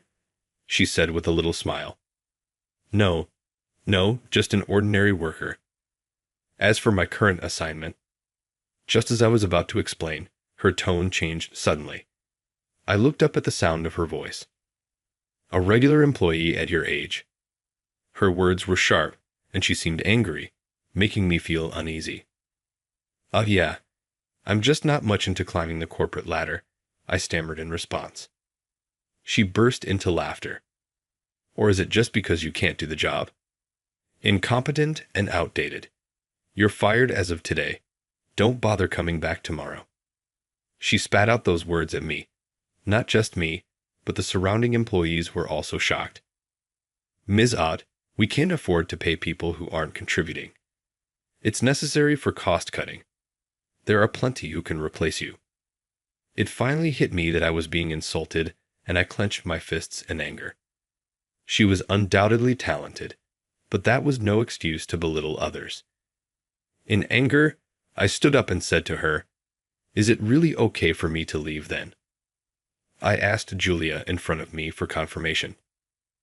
"I'd actually prefer you to leave now to save on the severance pay." "The sooner, the better," she said with a satisfied smirk, further insulting me. I no longer felt like working. I was told to leave after all. It wouldn't count as an absence, so I grabbed my bag and left the company. As I left the department, everyone tried to stop me, but nobody could say anything in front of Julia. Even though my direct boss outranked her, nobody defies headquarters staff, a tradition in this company. Without a word from my boss, I went home alone. The next day was Saturday, and the company was originally closed. Thinking about what to do from Monday, I decided not to waste the holiday fretting and went fishing instead. I take my time and think while doing something I love.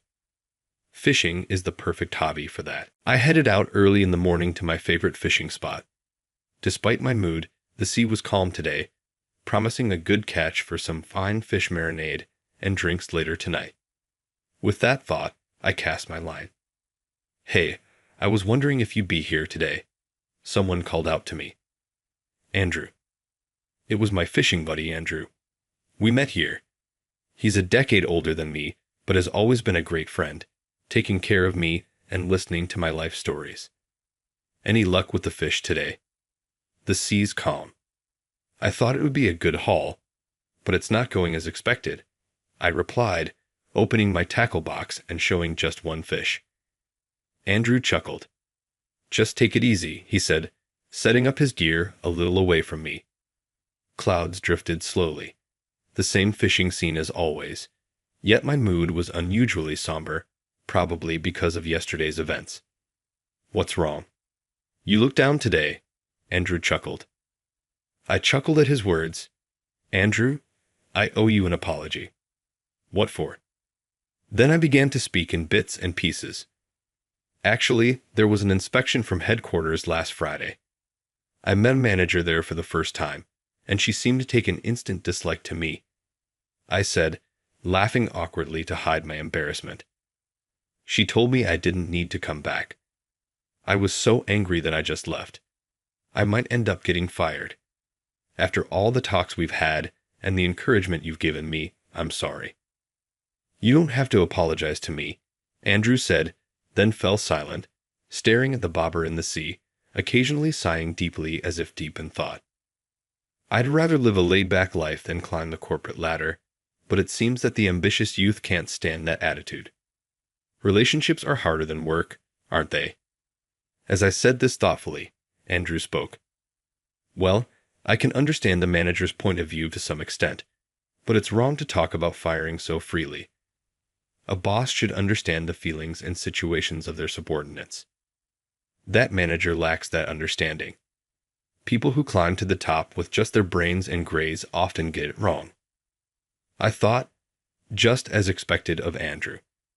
He said that and got angry, even caring about me.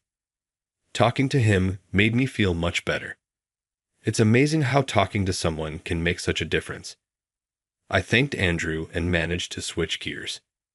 After that, as if by magic, I started catching fish. Perhaps the fish didn't want to come near me when I was emitting a gloomy aura. I headed home with a much heavier cooler, thinking this to myself. 2 days later, despite it being Monday, I was at home. Even though I had been practically kicked out, I was debating whether to go. Andrew, whom I had met on Saturday, gave me some advice. The company is all about the people. Don't offer yourself to the company. Just take a break until they come to you apologizing. You've always worked hard, right? You must have a lot of vacation days saved up.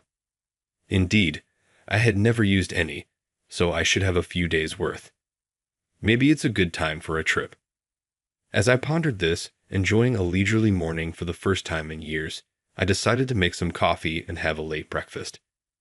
Then, my phone rang. It was the ringtone for a call. The screen showed the name of my department at the company. What could it be? I had already told my boss I would be using some paid time off. "Hello." Right after I answered, I heard my boss's frantic voice. "Michael, come to the office right now." "Why?" "I've already told you I'm using my paid time off," I responded. But my boss persisted. "Just come, please. There's a big mess. Our biggest client said they'll cancel all their contracts if you're fired. We need to go and plead to keep the contract going." I snorted. "Why should I be the one to apologize? You saw what happened the other day, right? Julia told me I was fired and to go home. If she doesn't admit her fault and apologize before my vacation is up, I'll have nothing to do with the company anymore. So I don't care about the future contracts." With that, I sipped my coffee. Don't say that. I know how hard you've worked. That should be enough. I appreciate your words, but no. No matter if Julia is a higher-up and I'm just a rank-and-file employee, it doesn't give her the right to be rude. You understand, right? Please consider this within the company. I hung up the phone after saying that. I had somewhat anticipated this might happen, but for Julia, it must have been a bolt from the blue. I might have caused trouble for everyone at the branch, but the words Andrew said, "Don't offer yourself to the company," stuck with me. That evening, my cell phone rang with a call from headquarters. Probably her, Julia. On the other end, I might be insulted again. Thinking this, I cleared my throat and answered. Hello. Hello, this is Julia from headquarters. Is this Michael's cell? Yes. What do you want? I replied coldly. She lowered her voice. I'm truly sorry for the rude things I said the other day. I was hoping you would allow me the opportunity to apologize, so I called. She didn't sound as confident and assertive as before.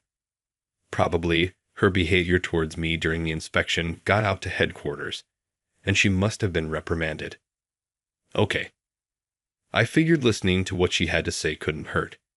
She asked to meet at a restaurant, one of our company's clients, and preferred if I could come that night, saying she wanted to apologize as soon as possible. I got there before her, not expecting to have a meal together like this, but guessing it was necessary to win back that big contract. I could sense the company's desperation. Sorry for being late, Julia said as she entered the room. We sat down across from each other. I'm sorry for calling you up today. Looking like she might cry at any moment, she seemed fragile. Feeling a bit sorry for her, I smiled and said, I've already understood your feelings, Julia. I came here to forgive, but I thought your views were too biased. I'm not in a position to preach, but I wanted to hear you out. Encouraged by my words, she began to speak. Actually, I was raised by a single mother who was very strict. Being at a disadvantage as a single parent, she instilled in me that I must not lose to anyone, man or woman, whether it's in spirit or grades. She believed I needed to study hard, join a reputable company, and climb the corporate ladder. And I think that mindset is necessary to survive in society. She said this without even touching her meal. I nodded. That's not wrong, and it's quite admirable, actually. Thank you, she replied, and I gave her a reassuring smile. Julia continued, a bit relieved. So maybe I've been unknowingly imposing my I've worked so hard attitude on others. And that's why someone like me, who hasn't climbed very high, got targeted. I laughed in understanding, and she seemed to shrink in apology. I had no intention of blaming her anymore. She must have been struggling in her own way. I then encouraged her to start eating, noticing she hadn't yet. She seemed apologetic, but I figured she'd be hungry after work. We both began to eat. It had been a while since I shared a meal like this with someone, and I thought about it leisurely. But I was the only one feeling relaxed. She still seemed down. Well, the company doesn't run on bosses alone. You're still young. It's good you've realized this now, I said, trying to cheer her up. Finally, Julia seemed to truly relax. Thank you. After she spoke to me, she started eating her meal. Her mother must have been desperate to make her successful. She seems to be a well-mannered lady. Then we chatted about trivial things. Not having gone to college myself, I listened to her college stories and asked about headquarters. The awkwardness dissolved, and we enjoyed our meal. During the conversation, she asked me, By the way, why did Andrew, the president of the main contractor, say he would cancel the contract if you weren't there? I laughed. Oh, Andrew is a fishing buddy of mine. We met by chance, got along well, and I talked earnestly about work. That's why he did business with us, not just because we're good friends, but because he was convinced by my proposals. Her eyes widened in surprise. And you landed such a big contract. She fell silent, understanding the implication. Despite securing such a big deal, why hadn't I climbed up the ranks?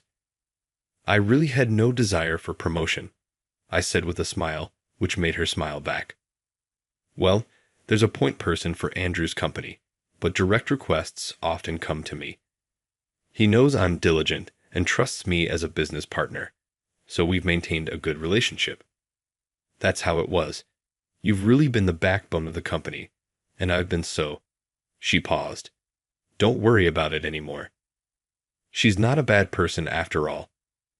Being a manager at her age must have required considerable effort. Julia seemed to feel ashamed for having thought that I contributed nothing to the company just based on appearances and outcomes. If you've learned from this, all you need to do is keep at it. I'm already 55 and nearing retirement. I don't have a family, so I don't plan on climbing any higher. But I think your approach isn't wrong. Keep up the good work. I'd encouraged her again, and she looked up. No family, right? I have nothing particular to protect, so I plan to live my life carefree from here on out. She responded with a kind smile, perhaps thinking there's a different way to live life after hearing about mine. I decided to continue working hard to ensure the company would be a place where Julia and the others could thrive after my retirement. Then, I cut short my leave and returned to work. Everyone in my department was relieved to see me. When they started to badmouth Julia, I told them, "We've made peace." I heard her side of the story. We're all colleagues here. Let's stop attacking each other. I was grateful they spoke up for me, but gossip breeds more gossip. Everyone agreed with my words, and we were able to return to our normal work environment and thankfully resume our tasks. A few months later, as I was enjoying my usual pleasant days at work and fishing with Andrew and other friends on weekends, a rumor reached my ears. Julia, the manager, is said to have fudged her performance for a promotion and might face a disciplinary meeting. I was surprised. A disciplinary meeting? That could mean demotion, a pay cut, or, at worst, disciplinary action. I couldn't believe Julia would do such a thing. That day, we talked about many things, including her struggles and hard work. I didn't see any lies in her expression as she talked about her efforts and the challenges in her job. Of course, if the wrongdoing is real, she should be properly punished and reflect on her actions. But if it's a wrongful accusation, it would be too pitiful. If there's even a slight chance of an unjust charge, I wanted to help clear her name. After that incident, I couldn't think of her as a stranger. Of course, the HR department must have already investigated what I was looking into. Still, I reviewed the documents she created and the transaction records I heard about. Among them were documents from a company where one of my golf buddies serves as a director or executive. I contacted various people and was informed that there was no fraud in her transactions. In fact, everyone unanimously said Julia really worked hard. So, I conveyed this to HR. The HR director is my peer. Though we call each other peers, I was hired mid-career, so he's actually younger than me, but we go way back. If Michael says so, it must be right. He trusted my word. Later, it turned out that the rumor was spread by one of her envious subordinates who was older than her. It's astonishing how low-level people exist everywhere. They ended up getting suspended. A few days later, Julia returned to our department. "Michael, can I have a word?" She called me out, and I followed her into a separate room, feeling a bit nervous. She said, "Thank you for what you did the other day. I heard from the HR director that you cleared my name. I appreciate it." She expressed her appreciation deeply. I said, "It was nothing. I couldn't believe you would do something like that. I just happened to have a little chat because the director is an old acquaintance." I was laughing, but my heart was pounding. Still, I had to say it. "Can I ask you something?" I said to Julia, who looked at me curiously. "I've been looking into your documents, and it was the first time I learned your name." I looked down, too nervous to face her. "Oh, my name. It's Julia Williams," she said. I gathered my courage and spoke my mind. Actually, my ex-wife's maiden name was Williams, and I have a daughter named Julia, whom I haven't seen since she was 2. What? Julia froze for a moment, then exclaimed in shock. I finally looked up, scratching my head. I mean, I'm sure it's a coincidence, but I thought, maybe. Tears filled her wide eyes as she stared at me intently. I looked into her eyes, waiting for her words. Michael Thompson is my father's name. I learned it when I first got my birth certificate. At that, I was dumbfounded. It's me, I muttered. Naturally, tears involuntarily fell from my eyes. Upon hearing my words, Julia cried out like a child and clung to me tightly. I hesitantly wrapped my arms around her back. The last time I held her was when she was 2 years old. Seeing her grown up so much without my knowledge brought back stories of her efforts, and I teared up again. Is your mom doing well? I asked, and she nodded happily. I truly wanted to express my gratitude to my ex-wife for raising such a wonderful daughter. I never imagined reuniting in this way. I thought I had no family left, yet here she was, so close, still unbelievable to me. I believe that due to the people I've met and my diligent efforts, I've finally been able to do something meaningful for my daughter. It reaffirms my belief in the importance of trust and relationships. If you work earnestly, the day will come when your efforts are rewarded, and it may become a tool to help yourself and your loved ones unexpectedly. And then there's me, without a desire for promotion, and my daughter, with her high aspirations.